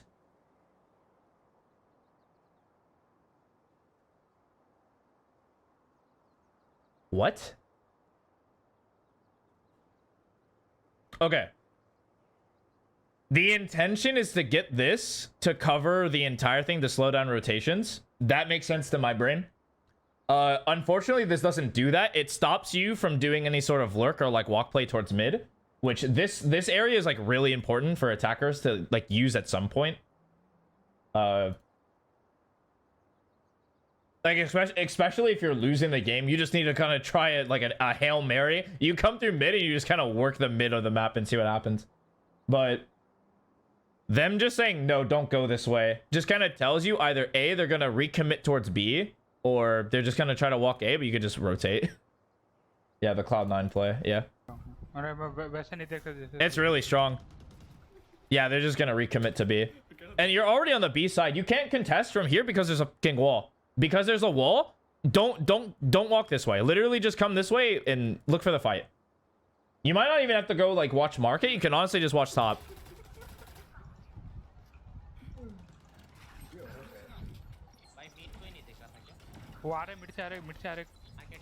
Still there. Hello.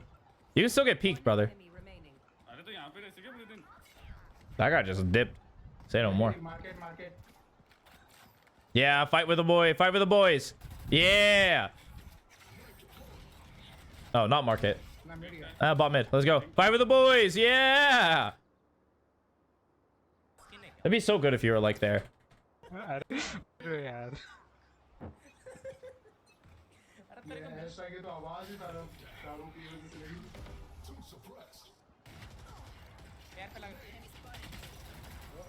Holy moly.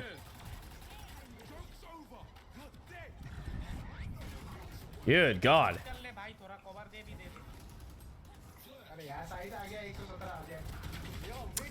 That's a good, I mean, the guy was like respawning, so he knows not to like hold. He just swings off the flash. That's a good play from the Phoenix. You got a little overzealous. Yeah, you're just dead. You loose around.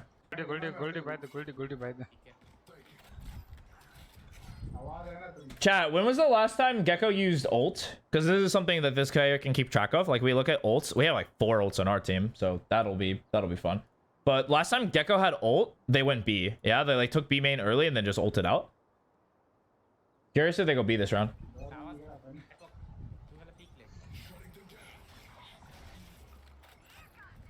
Yeah, look at that. They're all B.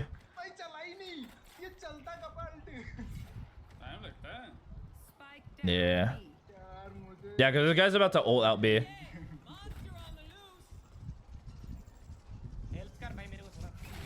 Oh god, you guys are so dead. You guys are so dead, dude. Oh no, man.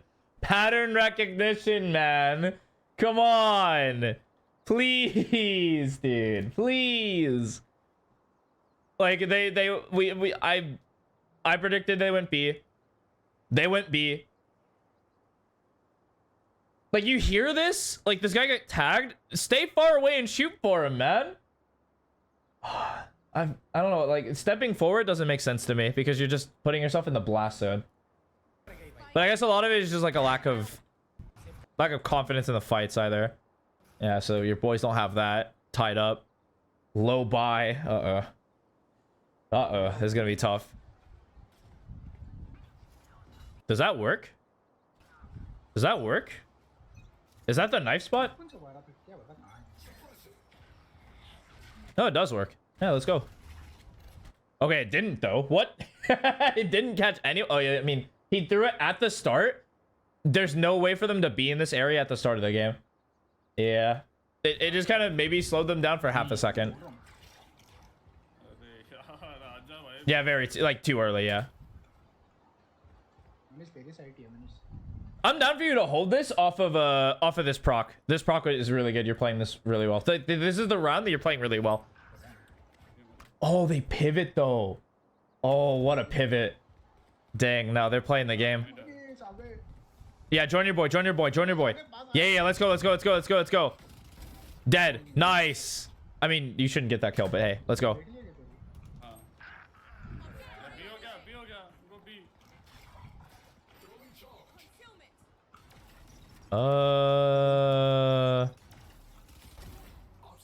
You're getting so lucky on these kills. What? No, wait, what?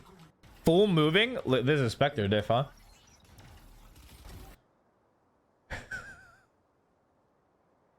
What?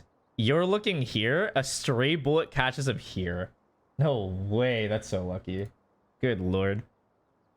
I mean, it kind of reinforces that you should be close and like just like look at him, kind of track him, because some bullet will fly and hit him.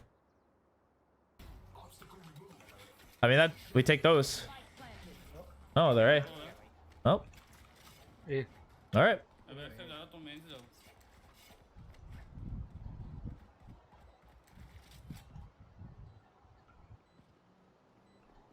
Okay. All right. We have flashes to open angle. We have flashes to open the angle. Dude, if you just bounce a flash off this wall, you'd be chilling. Now it's a little late. Yeah, unswing. There's no trade. There's definitely no trade. Yeah. Wow, that guy's also a baller. Well, that guy gives the fight. I mean, sure. Thank you. Yeah, no time. Dang. Die to the spike. Die to the spike. Baller. Yeah. Is there a scenario where we'd keep the Spectre rather than trade up? In a scenario where... Not... It kind of depends. I would say you would keep the Spectre... Let's say that it's like a B main play. Like the Vandal's right here, you're right here, and there's enemies A main. I would keep the Spectre and run at them because it's a better fight for the Spectre. That would be the situation where I wouldn't trade up. Any other situation, I'm trading up for sure. If it's a free gun upgrade, absolutely, I'm taking that every day. It just means I get more fights. And especially in that situation, it's a free Vandal. It's right there. Might as well, you know? It's like a free like coffee redeem from Starbucks. I'm not going to say no to that. I'll never say no to that. I don't even like coffee.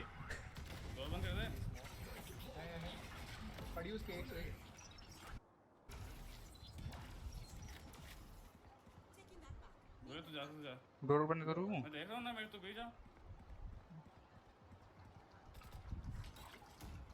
planting. Dang. Didn't get the spray. Yeah, we're married to this crouch spray. Yeah, okay, hold on. We got a lot of problems here.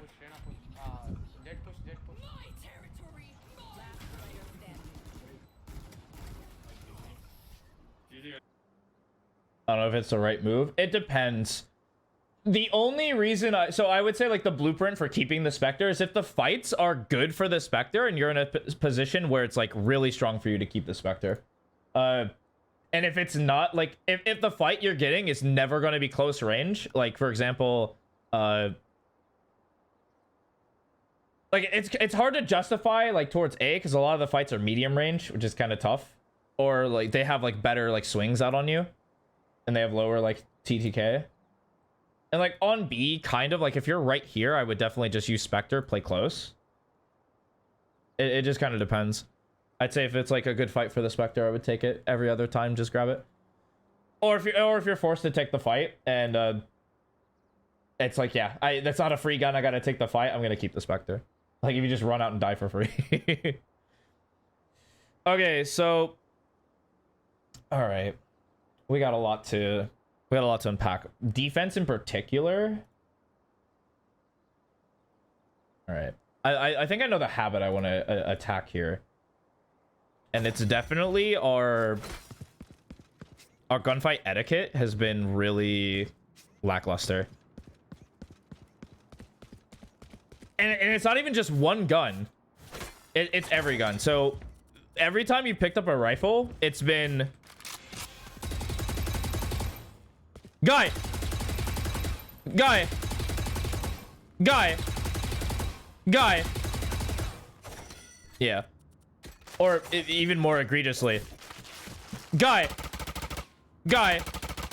Guy! And we can't allow that to be the default. Your default can't just be I see guy, I start shooting, because that doesn't convert all the time. And so we're going to build a set of gunfight hygiene. This is something that other players have, or other coaches have made popular. I think Wahujin made that term very popular. Gunfight hygiene is taking very strong fights with the gun's unique strength. So for the example I will give, very close range guns, I'm going to say like Frenzy, Stinger, Spectre. Like these guns, you want to be super mobile and like get really close to your opponent and just move around. Like you're super mobile because the gun is very accurate relatively. Like if you're close range and using the gun's strength, you can be very mobile. It's hard to hit. And you can cheese a lot of your fights instead of like having to peek normally and kind of commit to these. You'll catch so many people off guard because most people expect this like standard phantom. I'm just gonna peek out, I'm gonna shoot and whatever. But if you're close running about, it's super strong, especially like Stinger as well. Really good to get set. Really good, like this guy's around the corner, you just do that and they're very rarely killing you back. There's the secondary set, which is what you use a lot. You use like rifles like the Bulldog, Phantom. If you pick up the Vandal, sure. But these guns, there's a hierarchy to this. It's definitely range based, where you want to develop like, okay, we'll take proper fights, we'll try to stay a little mobile and see what happens. And then if I feel like I can commit to the fight, then yeah, okay, I'll crouch spray. But most of the times, depending on the range, you don't want to commit to the crouch spray. Like even like this range right here, when you saw that Phoenix, I would only commit to it if I tag. Unless it's like an easy shot, then I might commit. But definitely you want to be shooting in between bursts so that we don't have like things like that happen where your just bullets go to Narnia or like that building over there. You also use snipers. You actually, so this player actually has a very deep pool for the amount of weapons this guy buys. I didn't see any shotguns, but that's totally fine. But you have like sniper, you're very immobile, you're essentially playing human benchmark, and you go click, and if you need to unswing you can. After that it's just kind of I'm flashing, get me on the line, and then bang, you shoot again. But you're not allowed to like be super mobile and very like highlight reel-esque because it's very it's not as strong. It doesn't play to the strong parts of this weapon class. But that would be the first set I would give as a note. On attack, I would say the note for attack, it's just kind of, we saw them just not play rounds. And it's very hard to identify because like 3 rounds we just didn't play the game. And when you don't, it's hard to identify because there's other problems, don't get me wrong. Like I think another problem is that you don't use your knife early enough for your rushes. You don't have the confidence to go out. And then like of course like the gunplay is like the biggest issue. Where like if you had proper gunplay with it as well, you're ready for fights and it'll be like easy for you. But I honestly think just give me a VOD where you've played out every round on attack. And then defense, which you did play every round.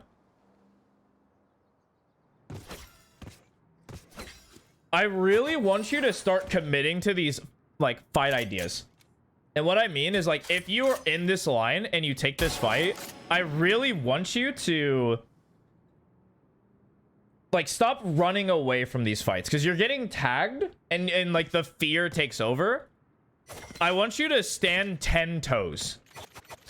Obvious examples like aside, like if there's 5 people, yeah, please unswing and don't do anything crazy. Like that's the smart play. Do take the smart play. You don't have to bang your head against a brick wall to get value and just die every round for free. Like don't do that. But obviously like throwing a flash, like get yourself like an opportunity to take a good fight. That's what utility is for, to get those like disadvantaged fights. You get like a normal one.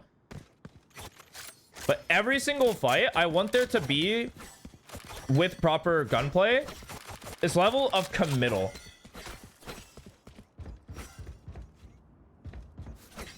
And like this, and I want you to have, man, there's a lot. This is a good VOD. I think this is a good VOD for sure.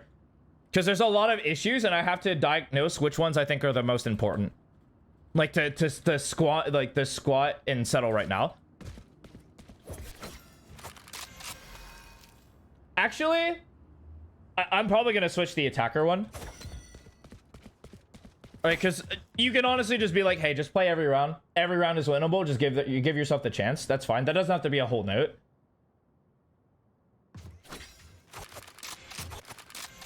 And so I think for the actual note,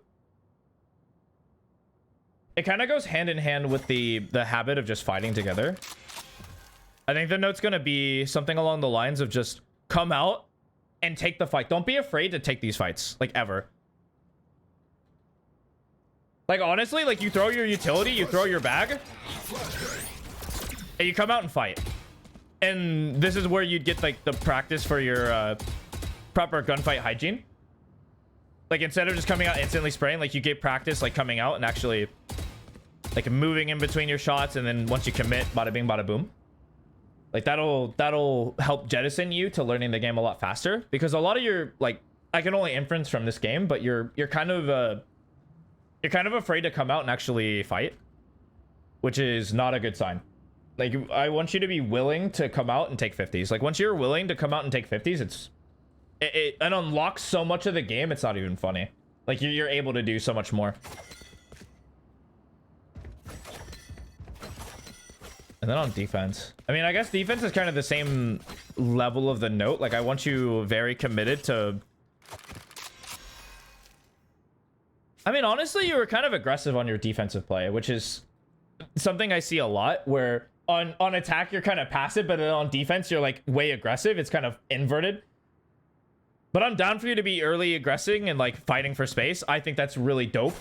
Please keep doing that. You're down. But I want you to be... Hold on. Let me go back to this real quick.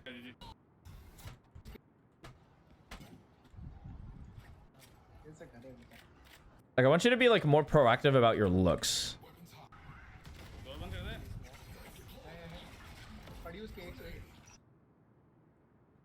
Like something about you like throwing that molly and running away is just kind of like not good, like not good for my soul. And I figured that you were just kind of running and then you like run back. Now I want you to stand your ground. Like you think they're coming B, you throw that molly, you come out and you stand. And you see what happens.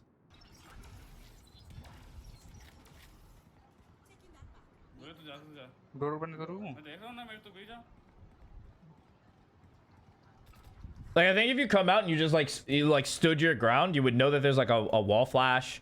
You'd be able to like fight this guy or like come out and do some crazy stuff. But instead you come this way to teammates that don't need help, and you just kind of waste your time. So honestly, on defense, I want you to come like out, stand your ground, and hold firm. So yeah, let's say like any situation, honestly. So let's say you want to fight mid. Bam, bam. Or I think you like to fight mid from here. So like bam. Take that, unswing, do whatever you need to do. But I don't want you like finessing. I want you to hold your ground and be like, I'm not running away from this fight. Like if they come back, take a different angle, cut back, see what happens, like throw flash. I want you to just look for this kill. Like if they're giving you the opportunity, take it. Never say no.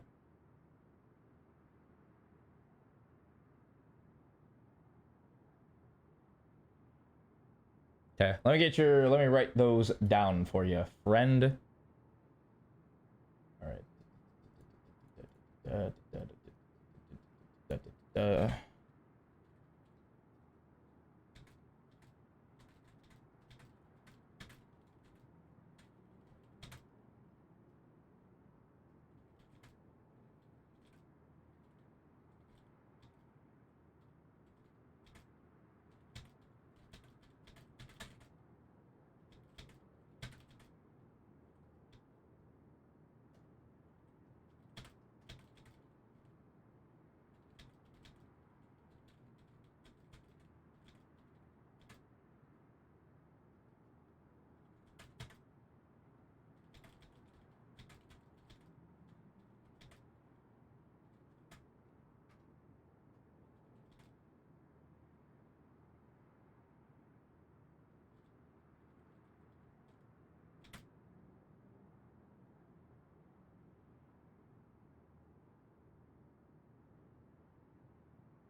There you go. Thank you, Silver Crow, for the VOD. I will link the actual submission back to you once the VOD is posted. Thank you so much. Good luck on the skill development. Hope you're doing good. Thank you for the bits. I didn't even notice that they were coming my way. Appreciate you, the double 100. Need help for split clove. I saw you put a VOD in channel. Let's see. Clove diamond 3. Howdy, howdy. The video is private, my dude. Fix that real quick, and then I'll take a quick little gander.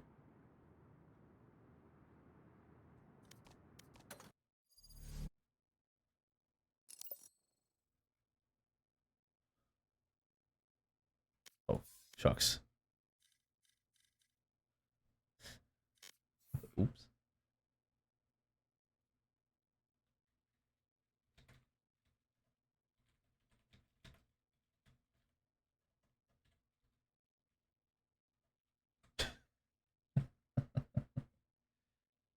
Two minutes, it'll be ready. Bet. Okay. Okay, so you were like clove split. Okay. All right. All right, so clove on split is a interesting case you kind of have to look into, because you're one of these. So on, we'll talk defense first, then we can get to attack after. Attack is a lot easier than your defense because you're honestly just going to be doing a lot of rushes, or you're going to be a little bit. It just kind of depends on how you set up the game, personally. But on defense, you're going to stay towards this mid area. You're going to play B tower or vents because you have to be able to smoke a lot of areas on the map. And characters like Brim, characters like Clove don't have the luxury of being able to play on one of the extremities and assist across the map. That's just not how it is. You're going to be playing fast rotate a lot.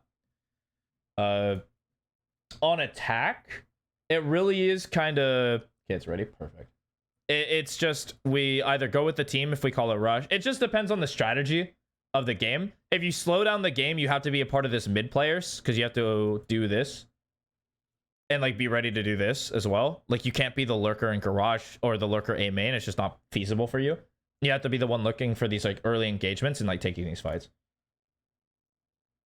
So that's like Clove in a nutshell. All right, let's see. Bada bing, bada boom. There you are. All right. Hey, let's get going. This work won't take care of itself. I mean, it's the first time back. I'm not doing anything crazy after this.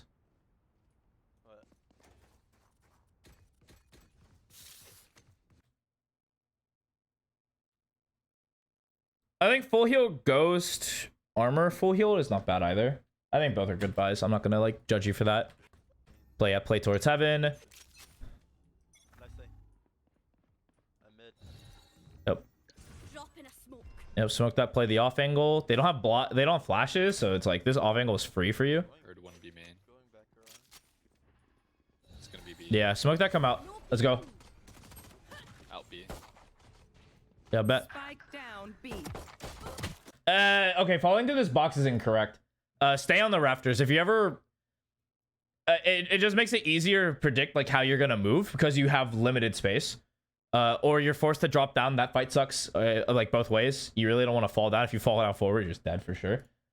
This like staying on the rafters allow you more maneuverability. Especially since you're playing classic anyway. You're not like one-tapping people in an off angle. And even if they're like pre-aiming the rafters, like the fight's just better for you.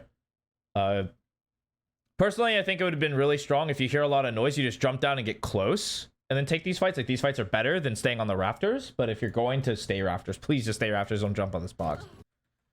That's going to be one of the reasons why you're going to get clapped. All right, this is a round. I want you to do something weird, please. I'm down for you like smoke mid and walk mid. That'd be really cool. Yeah. Drop that. No. Dodge that and then walk through. Go. Walk through it. Come on. Please. You'd be so baller. Smoke to B. There's no reason. It would be so good. I mean, you kind of have to see how they play. Because honestly, like, it's so good if you, like, walk down here. Because we just need, like, early information. We just need to know how they're playing the game. Like, it'd be good to get early information on the Cypher too, like how they're doing their like trips. If the Cypher is just like a one trip here, or like they just do the trip here, it'd be good to like get a read on the game. It's probably gonna be B. Yeah, but this fight is you're never gonna win this, or like likely. Yeah, you don't. Like, that fight's just not good for you. With a rifle, I could see it, but like pure classic, not really. But I mean, starting point makes sense. Everything makes sense. One name. This is the round where I wouldn't, but like, Flash. I think last round it would be kind of cool to see like what do they do after they throw this boom bot, because this is the consistent part of like reading the game. This is your note. Your note was like be in the head, in the minds of the enemy of how they're like thinking. So like, why is this guy like boom botting early mid? Like get into his head. Like why is this guy just boom botting mid? Like there's no reason for it, because it's not like they're scaling off of it. Normally when you throw like boom bot, you're scaling and you want to take this space. And you throw this, like they have to be somewhere up mid, but they haven't. Every single time they've thrown this boom bot, they've just kind of went back B. So what's up with that? Let's kind of think and see. Like last round would have been a perfect opportunity for you to like kind of get into the idea of like, why are they doing this? You know, do they leave after they threw the boom bot? Is this just like a fake? Is the guy just dumb? Like it'd be really good to kind of see like what they're thinking.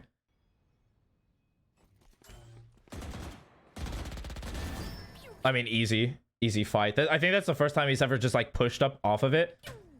Alone, by the way.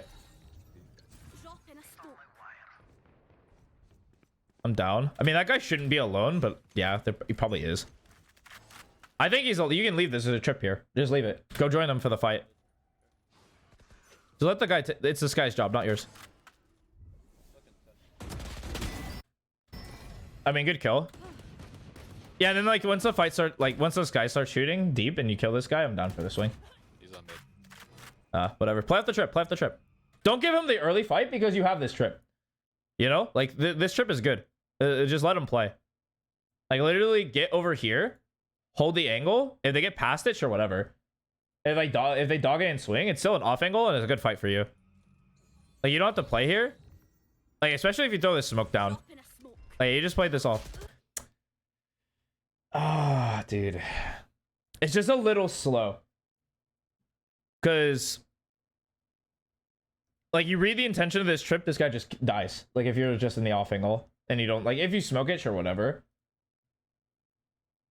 But this guy caught you in transition. I think if you're in this spot, you kill him, or if you're like waiting for the peak off the trip, you kill him for sure. Hey, you clutch out the round. Thank you, Void.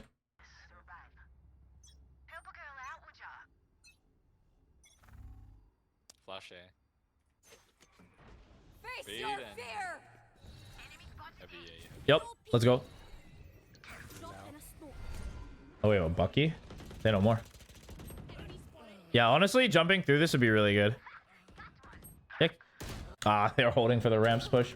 You can be a little more patient, but like, if you're in the head, think of like what they did. They like fade ulted through A main. They're like raise, like jump out as well. Like I'm sure the Omen's coming out too. It's very unlikely that the Reyna like just like sits here and just walks this alone after like all of that. Like the Reyna should be coming out too. Or like somebody should be deep here. So I'm like down for you to like normally against agents just like sit here with the shotgun and see if they come up. But most of the time they won't. And so you're it's kind of a tough round for you, but Spike planted. it'd be a lot stronger if there was that okay, cool. Oh, your team almost had you though.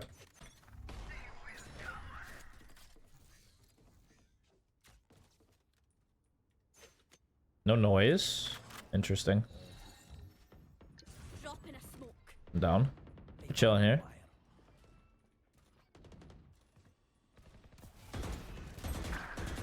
Ooh. I don't think you can come out. You can't come out here. There's no one on site to fight with you. It's just not worth it. Like, wait for the team to get set. It's honestly better to just do a retake here. Have one of these. I think if you step out of the smoke, you'll die. I'm glad you have the self-preservate. Oh, this guy didn't calm that at all. Oh, well. I don't think you're allowed to stop here. Like, I think you just have to keep moving and do this, like, where you just like gotta run and gun him. Because I don't think you have the time to stop and kill that guy. Okay, what's the enemy doing? Like, what's the strat? Because it's round 5. Like, your notes are literally like, think what the enemy's doing. Fake pressure mid. Okay. And then what? And then go A or B. Okay. Say no more. So fake pressure A, like mid, and then they like go B or A. So okay, I'm down. So I'm bet. But how do they fake it? Like this Ray, when they're going B, the Rays will throw a boombot mid, and then they'll go B. So then if you see that boombot, on average, you can honestly just leave mid and just set up B. And then A, there's no pressure mid. Like they don't pressure mid if they're going A. They're just all sitting over here. And then like they'll run site and maybe a guy will come this way.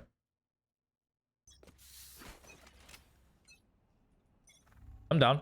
Pre-fire this. Yeah, all A. Guarantee all A. Guarantee. Yeah, but this is what happens when you play on the extremity. You physically can't help your team now. There's no smoke in the world that you can throw that can help them. I doubt they're mid. I so doubt they're mid. I think they're all like 5A. I mean, you see the Cypher A? That should be the sign that like there's no one mid. And if there's somebody mid, whatever, lose. Like maybe Omen. But like... unlikely. I don't think they're looking mid. Because they haven't shown that they do it. Wow, there is a Reyna lurking mid. No way. This guy's a freak. I mean, you guys win for sure because you're in a baller position.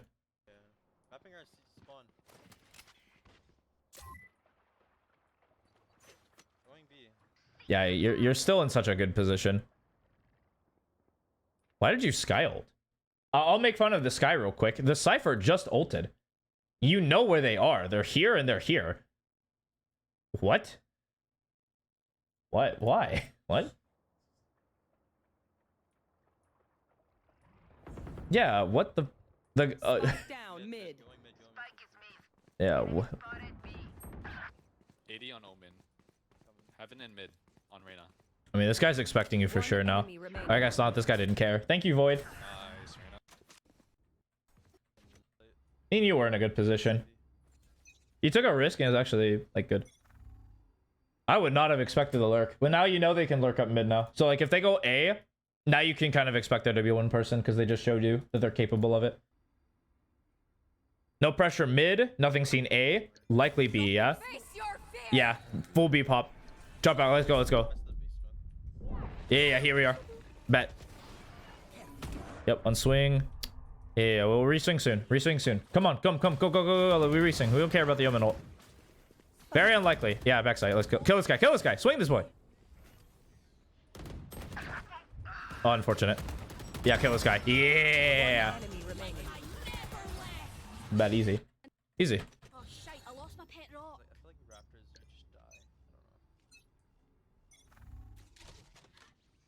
Yeah, you don't go rafters anymore. Like don't jump out of rafters ever, but like just literally drop here and it's a strong spot for you against this team. Because think of what the team's doing to you. They have like Omen, they have Raze and stuff.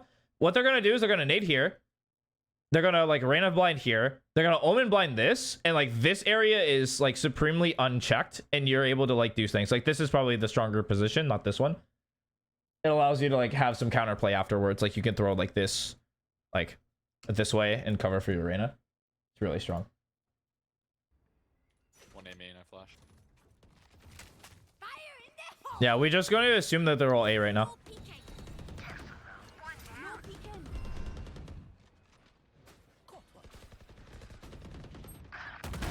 Well, there's the Reyna. Dead. Oh, there's another one ramp. We're chilling. We're chilling. I'm surprised you're looking for the fight. We're chilling.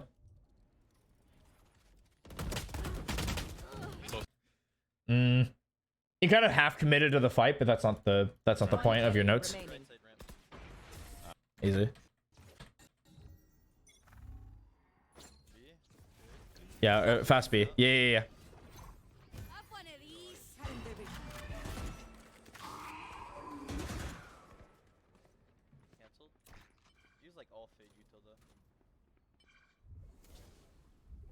Man, no shots from Void? Dang. That would have been a really good spray. You're kind of just chilling. There's the lurker. This was a fake. I'm down for you to not be expecting, but like the fake A player died. They went mid. The mid player died. Spike down. I'm down for you to stay B, because think of what happened to the, like, this is where like your note comes into play. Like, person died A, person died mid, and there was a lot of pressure towards B. Are like in that situation, do you think the enemy team is just gonna run towards mid, or they're gonna run towards A? Like, very unlikely. Yeah, like on average they're gonna just try to run towards B. I would say it's more like a 40% they'll go towards mid, like slow, or they'll just stay B or go. Like, it's very likely they'll just stay and hit B. I do think that there is some world, like, I guarantee you in your head, you can honestly justify, like, they're just going to try to go mid and, like, open up the map. Like, I'm down for both options, but I would never go A. I would leave that site mega open. They actually lurked up A deep. Where the did the Cypher come from? He's here. What? So this guy lurked here. This guy went here. And Sky got both of them. What? Dude, 2 lurkers towards A? I would not be able to read this team. My read would be like, these guys are super insecure about their plays now. Like, they're trying to overcomplicate the game. Yeah, but instead of re-hitting B, they actually explored mid. And they had like some random lurker towards A. Like, that's really dumb. I still think you're just chilling. Like, you just watch the B walk. Greetings. I think you don't have to smoke mid here. Because, like, odds are they're probably just gonna, like, re-hit B. Like, in their heads, like, both of their lurkers died A. Like, there's no way. Like, they're still just playing A. Like, I'm not gonna just run towards A now. I'm just gonna come towards B. No peeking. Yeah, so I think this is the correct play. Planning A, planning A. Are you kidding me? Really? Spike planted. Actually, One heaven and one site. I mean, I'm down for you to just... One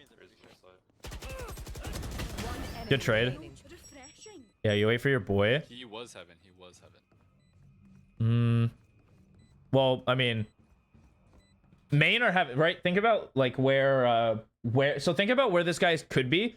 If he drops here, he's not going to be able to impact this bomb. So think of where the reposition has to be. Either has to be like right here in this corner, or they have to be coming main. Those are like the 2 spots that this guy can be in.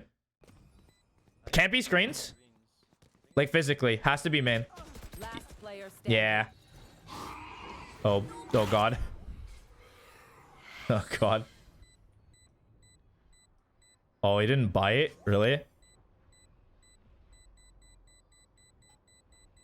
You're insane for just holding this. That guy wrapped heaven? What the... Bro, that's such a dumb play. Cool. Yeah, there's no reason to comp screens ever. Because, like, they physically couldn't be. That's like the reading the enemy type thing. And that's how I came to the conclusion that they're probably in. So good. Duolingo taught you about Canadian English? There's a difference? I didn't know there's a difference. I knew that, like, French made sense. Drop in a smoke. You guys are insecure. You're throwing, like, a lot of utility to stop them from coming out. I think this is a part of a default. Like, I'm reading that, like, they're using this to take this space, but not necessarily to come out, right? They just use C's. But they have, like, fade ult, so it's likely this is just a pop. Like, we look... If we get into their headspace... Like, in your mind, this should just be a fade pop. Where's this fade gonna pop? Like this? You're just standing right in the fade ult. In this situation, I actually stay rafters and, like, talk a little. Because you're about to get ulted on. Or you should get ulted on. What the okay, hold on a minute. This is hard to read. I'm down for you to, like... Okay, but... Okay. Interesting. Interesting. You spell things differently? Oh, I see. I got you. That checks out. They actually... Oh, what a fake. Good night. They took B space and they faked and re-cleared mid. Okay. But now, like, they re-cleared mid, but you only saw 3. I'm down for you to have the understanding that there's probably a lurker B main and that they could still just pivot to B. 2 mid, 3 mid. I'm down for this walk. I was also down for the hold. There's a lurker. Yep. Chipmunk is Canadian. Alvin, that's Canadian. Yeah, that's what I was thinking immediately. Good trade from Void, but it's likely there's a lurker, yeah, because it's like who all runs 4 mid after taking this space? Like who actually does that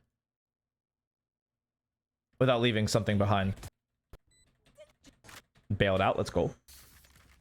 You did bad this game. You literally are showing me that you're doing great. What are you talking about? Like, not like maybe you, like statistically you're like bad or whatever, but like so far you've shown me a good game. Like you probably did bad on the attacking half.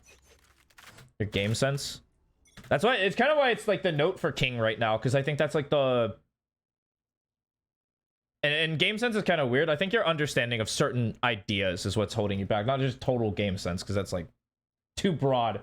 That's too broad. I could you define game sense to me, because it's like it's hard to define something like that because it's too broad. Like it's all encompassing word to talk about like your understanding of the game, and there's just too much there. Like what about your game sense is off is like a better question. But that's why King is like kind of read what the opponent is thinking, and it's fine to be wrong. I think like it's super fine to be wrong, mind you. It's okay, like you'll be wrong. It's super. A lot of people are unpredictable. It's totally fine because of the break. What?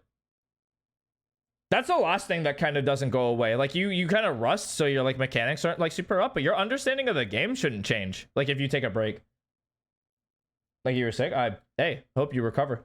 Hope that wasn't like too bad on you. But that's a like game understanding and game mastery doesn't drop after a break. That's like the last thing that should drop, and if it does drop, get into a habit of like watching a pro VOD of the agents that you play just quickly, and try to like not focus on the mechanics of the situation, but kind of just think about it. You know, pay attention. I mean, if you're like not focused in your games, of course it's going to be hard to develop that skill.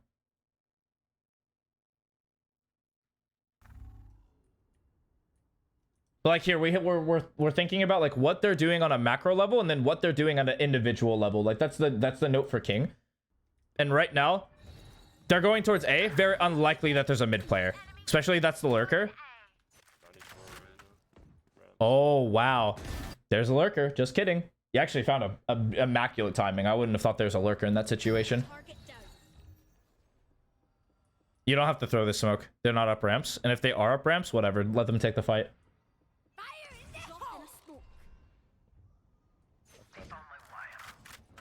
Oh, well, this is kind of awkward. I think you're about to die. Hello? One enemy remaining. Clean. Easy.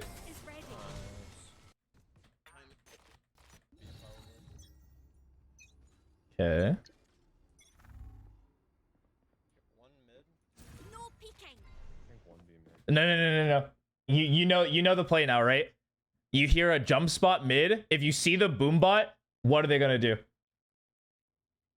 Because I'll let it play out, but in your mind's eye, they're going B. Yeah. There's the boom bot. Nothing A. Okay, this guy actually goes. This is like the second time that he's done this cross with his satchel. Very unlikely that he doesn't do that very often. My camera is destroyed.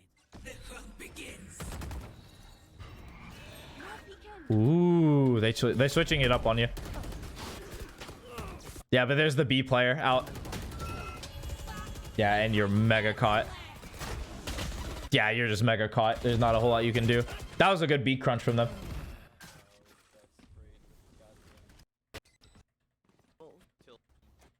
Yeah, but I think that was the only like I think that was the first time they actually committed to the mid split. I think the last time they kind of just sent Raze by themselves. Wanna go ramp? Yeah. I'll smoke mid. Drop in a smoke. Bet. Yeah, kill this guy. Let's bet. Okay. Think of the reaction though. Think of the reaction of what they're gonna do. You just killed 2 players ramp. There's no like there is some world, like think of their initial setup, like where it's likely. You know that the race just rotated off of B. It's very unlikely that there's a player A because there was 2 people ramps that just pushed down. And if there's 3 people A, whatever, lose. But it'd be like a 1-1-3. And so in this situation, you see the rotator, you see this guy's here, pivot B. The pivot B here is free. Yeah, wow. Get owned, I guess.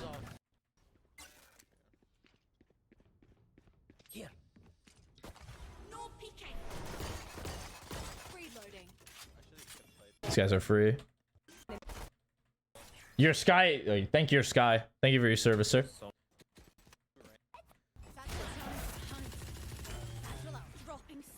Left clear, flower clear. Phase on site. It was Zelda. One more site, one more site. The T. Oh. Oh. Oh. Man, that guy actually catches you. How do we change this? You threw utility, got blinded, and they just shot you after the blind. Man, unfortunate. That's an unfortunate swing. I don't be hung up on it, but it's like, yeah, it's whatever. It sucks. Unfortunate. Yeah, I didn't even like, my bad, bro. I'm sorry. Yeah, not as Vod. You guys lose it. Oh my god, you lose it. How many people are just losing their like economic advantage rounds, man? Those round 2s aren't safe.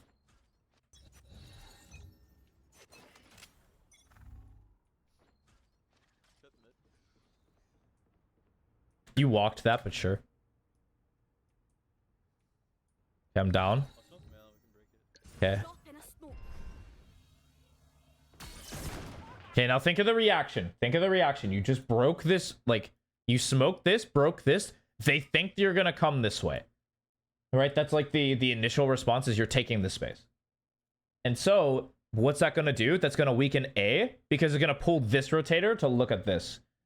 And so, in your head, you're throwing B space. This looks like a sort of default. Your team should honestly be coming this way towards A. That just seems like the best thing. Or you should be expecting some sort of fight in vents. Like under vents. I don't think there would be anyone in vent, like upper vent right now. But lower for sure. I have ults. I can ult. There he is.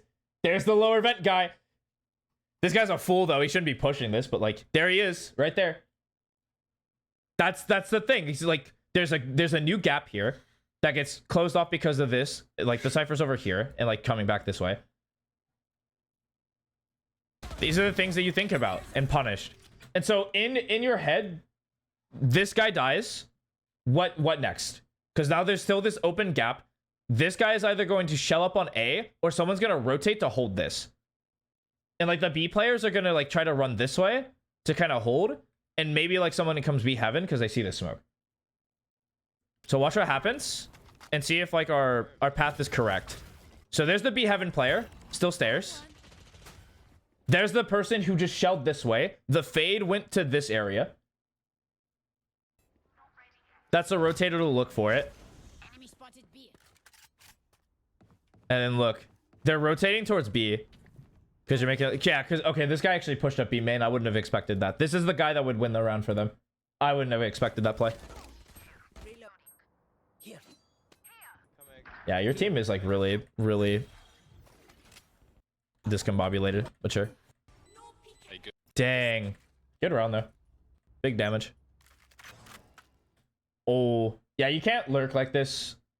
This round might cost you because you're not able to join with the team. I know that you're thinking like yeah, someone needs to lurk here, but it's really tough as Clove because you're not able to, like, if they speed up A, you can't like cut down angles for them. It's really hard for them to take. One heaven. Yeah, because like if you smoke that heaven guy, it's likely there's just one on site. This guy has to like flash the peek out, and that's like the most telegraphed flash on the planet. And so it's just free. Like they're kind of forced to play slow because they can't commit. Enemy spotted A. Good bird. Okay, it's good to know. Trade. Oh, 2 heaven. They're literally all there. I like this read though. I like this read to come this way. Flank if you guys wait. I think they should look for fights here. Wow, holy moly. This is not telegraphed at all. Just keep going. This would be really good. I think this walk is really strong. Keep walking.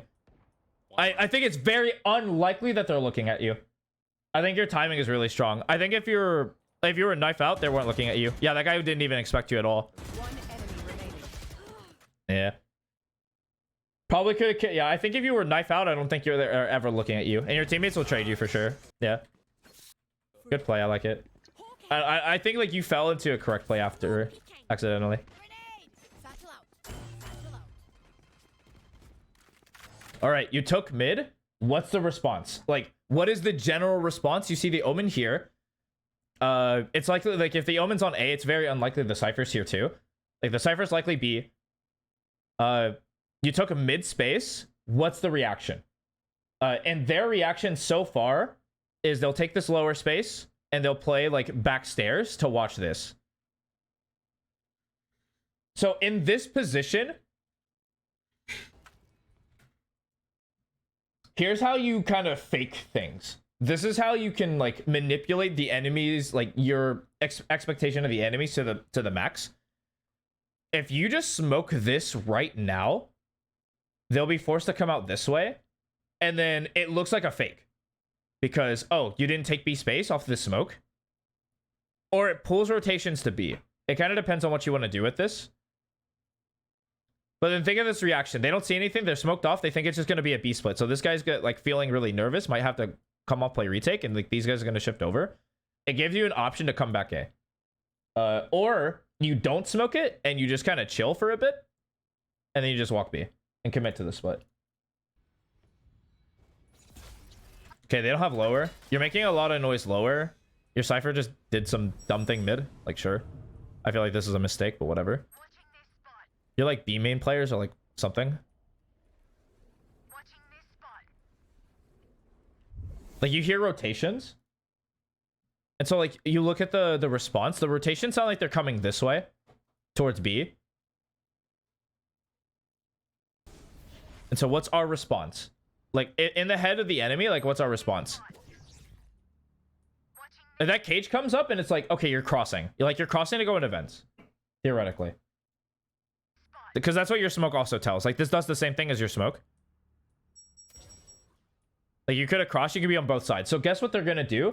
They're either going to be over here in this corner, either with a judge or with a rifle. It doesn't matter. Or they're going to keep, like, ahead of every fight and be, like, on this side. I doubt there's somebody here. There could be, but I doubt it. And so, in my mind, I'm clearing close right. Like very detailed. There they are. There they are, dude. There they are, man.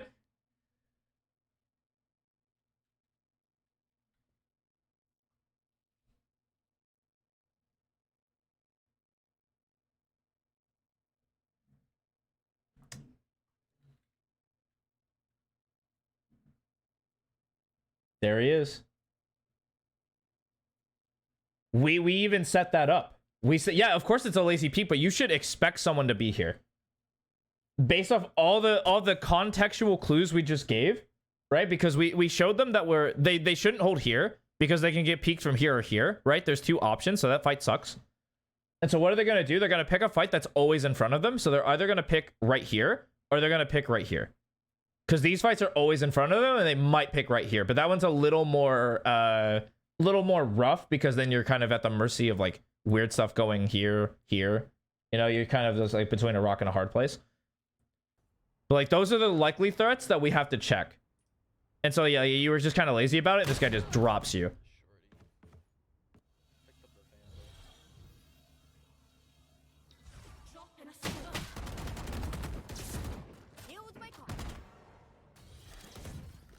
But you think of the response now?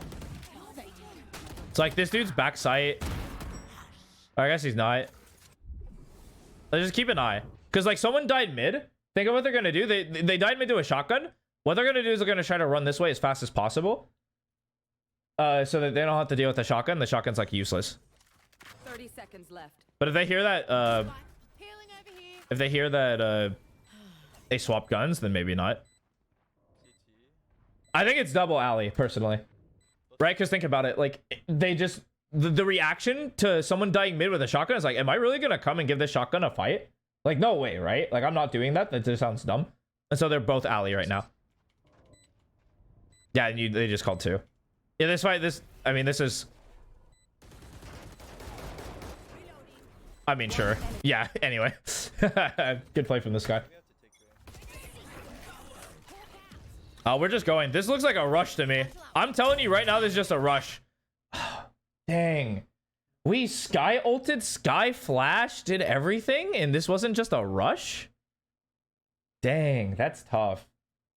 Okay. I mean, baited out the Raze ult. Say no more. But no, like, there's a ton of pressure towards A. Everyone's shooting. There's smokes everywhere. Big ults. Guess what's happening here? These guys are shifting over. There's going to be a lot of people towards heaven. Right? That's the reaction. Yeah, there's no... See, there's already 2 here. It's the Fade and the Reyna's heaven. And one's holding this cross. Like, one was watching, like, mid. And so what now? Like, what's the answer? What's your, like... How do you shift their perspective and make them question? This is how you get a read on, like, the enemy.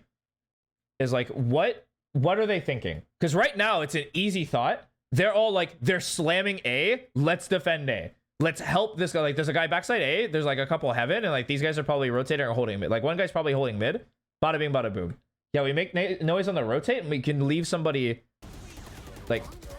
You can cut... Like, exactly. You're giving answers. Both are which... There's not a better one.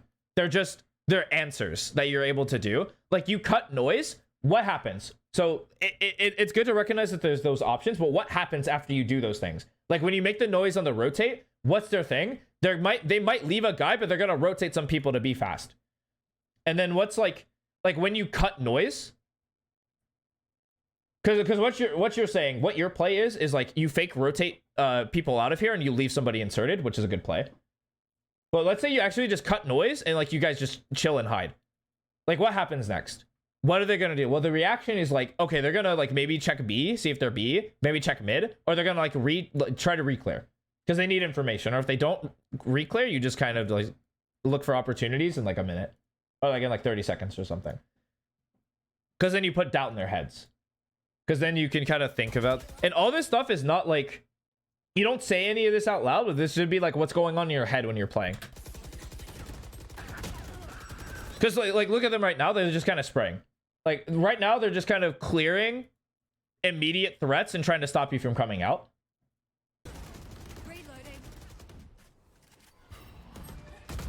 Yeah, and there's the re-explore. There's the aggressive re-explore. If you guys just pause, let them come out, they'll fight you. And if they don't fight you, then you can just hit again. But things are a little spooky. That guy re-walked really aggressively though, I'm not gonna lie.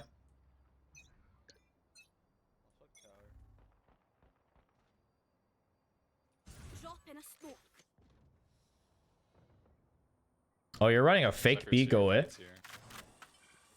Yep. No. Think about it. There's a lot of noise B. This guy just wants the orb. Bang, walk. It's free. This is free. 100% free. Maybe screens. I doubt they're heaven. I could be screens. No. This is good. Great fake. There's the screens player. Okay, they spot you here. They spot this guy. They're gonna look for this early fight. They like forget about you or something? Like, oh.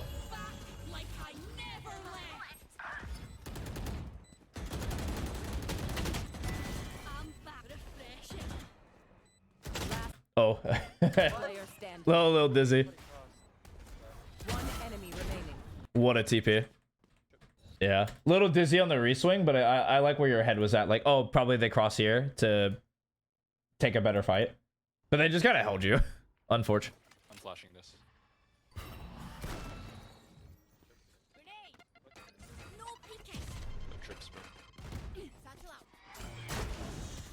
No. Where's this guy gonna be? He's gonna be in vents right now? What a guy. Yeah, you guys just crossed. So what is this going to do? It's gonna pull someone heaven. There's gonna be definitely a guy here. And maybe a guy screens. There's the heaven player. Dead. So you're okay. Secondary guy. Okay, he actually just played backside. There's the second fight. But yeah, really, like, look how quick that was. Like, in comparison, like, you do a reaction, they're gonna you do an action, they're gonna react. Like, you do all this like noise cutting to vents, and like immediately this guy takes a fight. Do you know how quickly these guys go from like right here to like right here? It's ridiculously fast.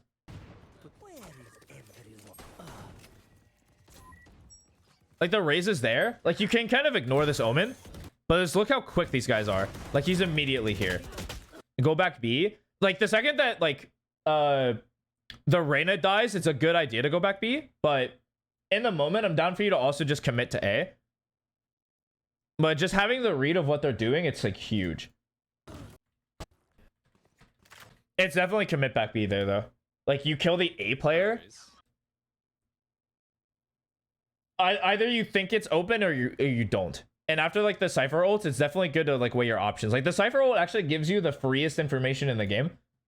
And it's easier to make your assumptions because the ult pops and they're like here, here, here, and here. And it's like, okay, I'm just going to run back B. And what is that going to trigger? There's going to trigger a guy to come stairs and a guy to come like alley. And like Reyna will beat the alley player. And then you have like stairs people. Like, for sure, you have to. Nope. Well, that's a little spooky. That's a little spooky. Okay, bet. I kill the sight guy. You're holding heaven. Yup. Good play. That's 2.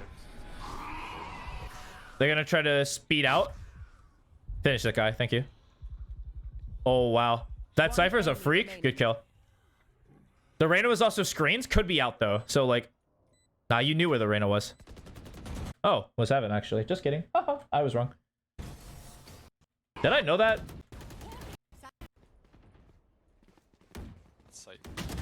Didn't the Reyna blind out of A? No, it was just the Cypher. Cypher in the Fid. That was just the Cypher in the... Oh, yeah, yeah. The Reyna killed somebody up top. Yeah. Yeah, you're chilling. Oh, we're so fortunate that Cypher's not good at the game. Yeah, he did die heaven. True. Yeah, I bet.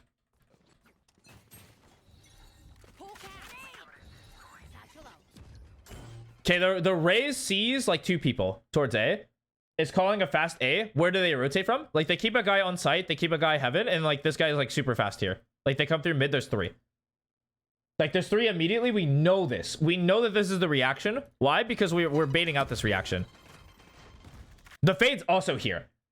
Like, this is the cut to B immediately. Like, this is where like the lurker would be like really strong. But you're all on this side of the map, and so like it's really strong for you to come this way. I'm gonna flash this. Nice. Dude, there's 4 or 5 here, man. I can't like reinforce like how like you guys shouldn't be brute forcing this. Like, you might just win the fights, but really look at this and really look at like where people are situated and what weapons they have. You just heard a stinger spray through here. You heard like a pistol spray through here. They have weak weapons on A. They want you to run through this smoke and go out A. Like, they want you to do that, or they want to walk behind you and try to get like a good kill. So like, if these guys speed up, think of their reaction. Their reaction, they're going to want to come this way. Like, you just hold this and you go Giga Infinite. If you would have been better if you didn't show, but whatever. Like, we don't want like any of these close fights. Like, there's so many. This is just like the freest go B in your life. Like, they called 3 heaven. There's clearly 1 on A. I thought there was 2, but it might just be 4. But there's 3 heaven, 1 site. Go or hold or chill. One of the 2. Like, those are the options you have. And you're smart. Yeah, you're just like, let's go. Yeah, but this guy dies for free. Thank you. It's like this is never gonna work. Killed 1. The response is to like try to trade him back. They killed 2 heaven. You know there's 2 site. You honestly just go. You just full run A. Leave these guys. Or like just check, like be super cautious as you're running this way. Like check everything. But like you want to run away and like leave these guys inserted. Like that's the play that you gave in chat. It'd be really strong. Okay, well that dude actually just full run and you're just always dead there. Like that guy flanked and this guy's just ready on the peak. It's super hard to win that fight. Yeah, that guy's not winning. I mean, it was close.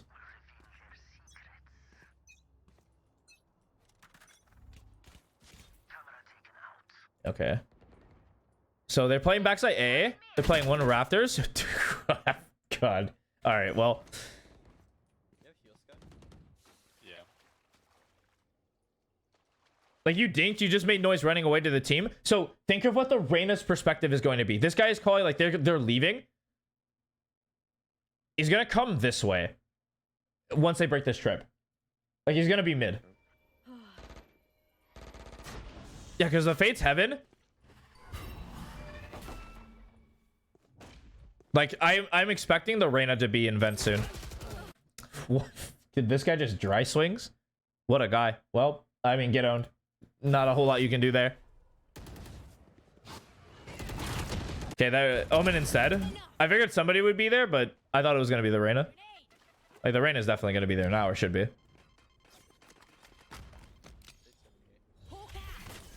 Last player standing. Oh yeah, there's the Reyna right there.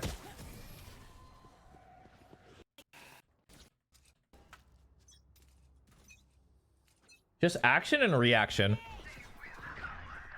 One backside, you know, it's like backside A because they're shooting this cam. That guy's just tossing by throwing the same cam every round. Like, thank you. My ult's ready. Like, we know they're backside A at some point. Like, they're tucked. And so it's likely that there's like a heaven guy, like watching this, or like there's a Raptors guy. Like, if this guy's not holding here, there's a Raptors guy like looking this way. Like, he's got about to peek in. Because they're running A main with ult. That dude's probably somewhere elbow. There it is. Yep, there's the elbow player. Out. Spike down A. Should come out. Let's go. All right.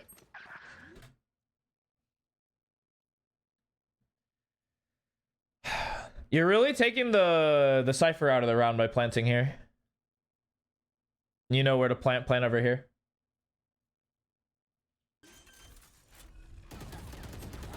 Okay, but he actually can't plant if he's fighting.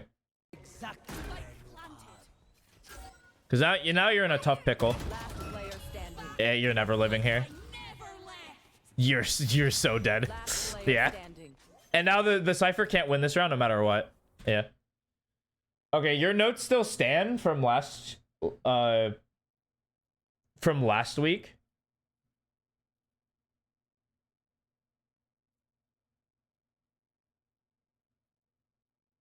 And I was very basic with the note, like put your mind into the enemy's point of view.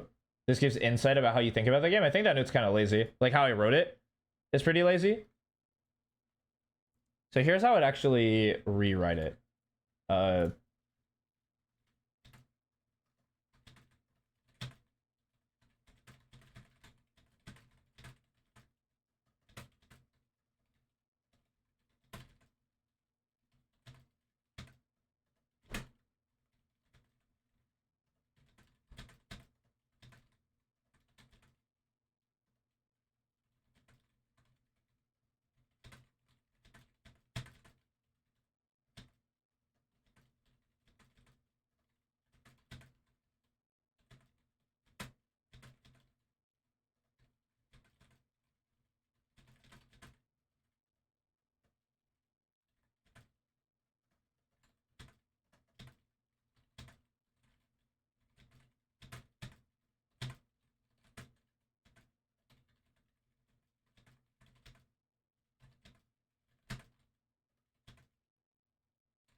All right, those are your new notes. I'm gonna give you an example for a pro player.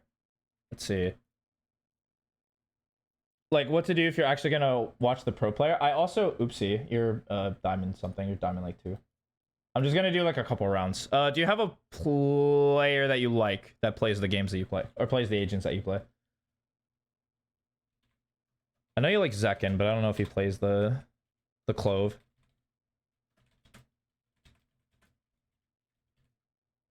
Or am I mixing it up? I know you're like a tens. You're like a tens player, yeah? Not really. Who is your pro player? I know Void likes Zekin, I think. Or I could just be like making stuff up, of course.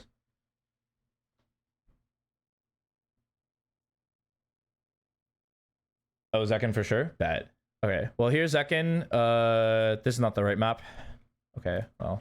Provide Clove Split. Okay, Xander is Pearl. God. Man. Okay. Sorry, we're gonna have to use Xander. Oopsie. Yeah, that's about all it is. Okay, we're not gonna go through the whole thing, but you know how it feels. So, and we're gonna break down like how he thinks about the game. So, pistol round. He gets smoked off mid. He thinks that there's gonna be a mid play. So the reaction of this is he's gonna smoke mid to counter him being smoked. Because then they still have to clear left and right. And what's he gonna do? He's going to probably swing once these guys make contact.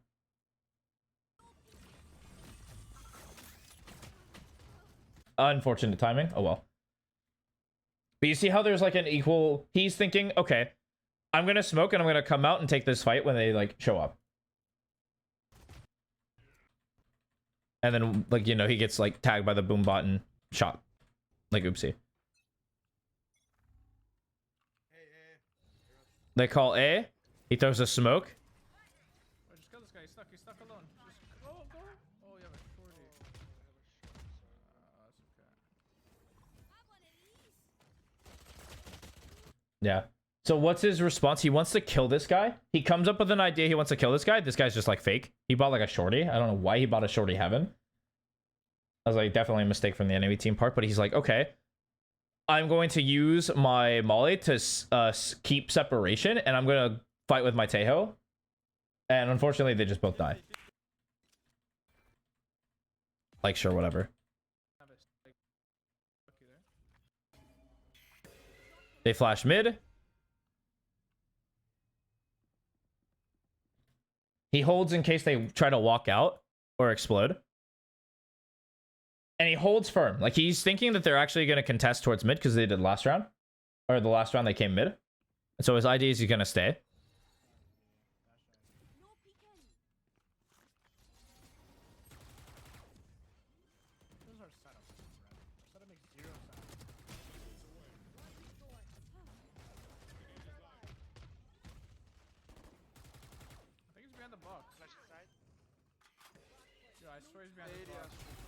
Yeah, he knew he was behind the box too, so he commits to spraying it.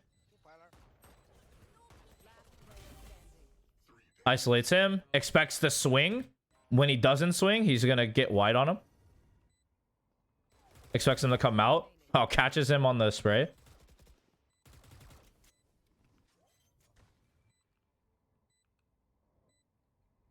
He's gonna wait for him. He expects him to peek in close. And he catches him.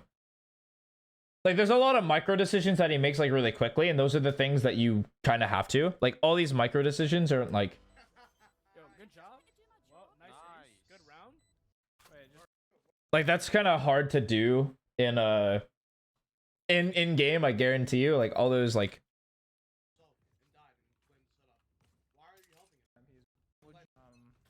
Like, it's more like the macro ideas is kind of more on your line. So, smokes, they flash. Gets the counter. Smokes it back because he wants to trade out utility. Make it hard for them. There's Boombot as well. Last time they had Boombot, they actually committed to this space. And so because that's true, he's just going to hold it.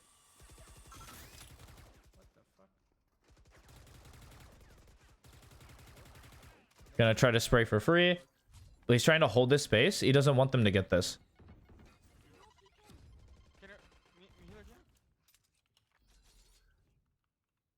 Gets wide because he doesn't expect them. He sees that nade, and it's likely they're taking the space, but he's taking a gamble to take this other additional space, or like he's taking a gamble that they're not here. He actually finds the raise.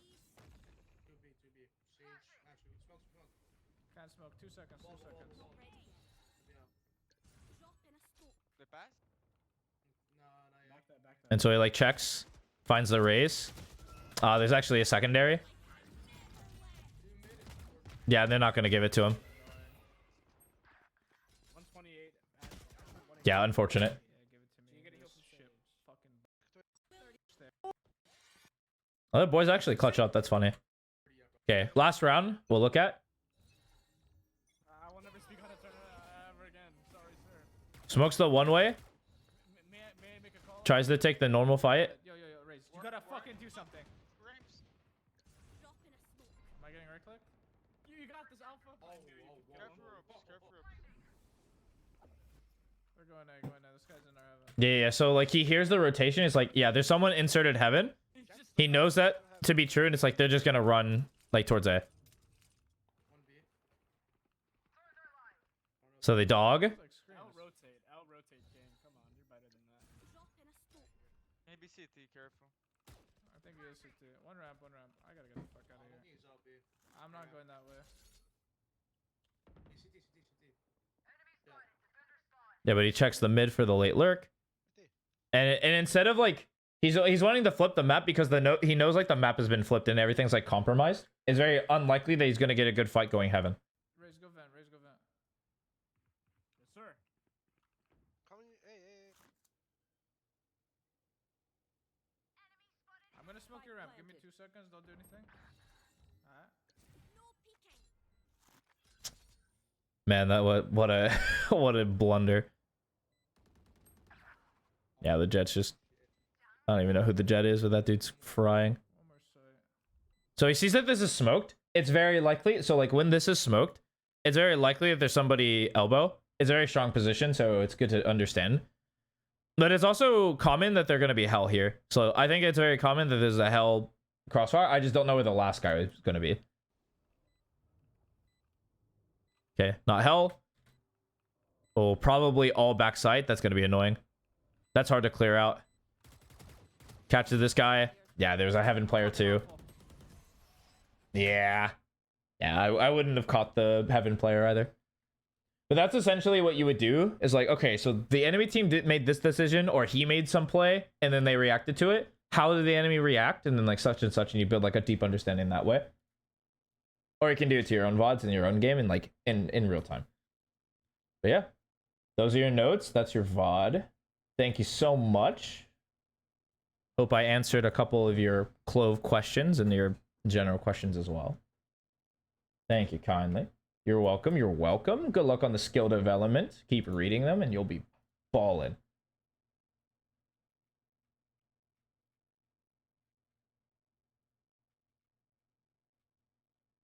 All right. I'm going to let that be it. Y'all have yourselves a good night. I will see you all tomorrow for Expedition 33. I'm back, baby. I'll try to go crazy in that game. But yeah. Just remember, for more Valorant reviews, Wednesday, 7 p.m. Eastern. Get the VOD submitted before then, and life is chilling. Y'all have a good night, and I am glad to be back. Catch you later. Bye-bye.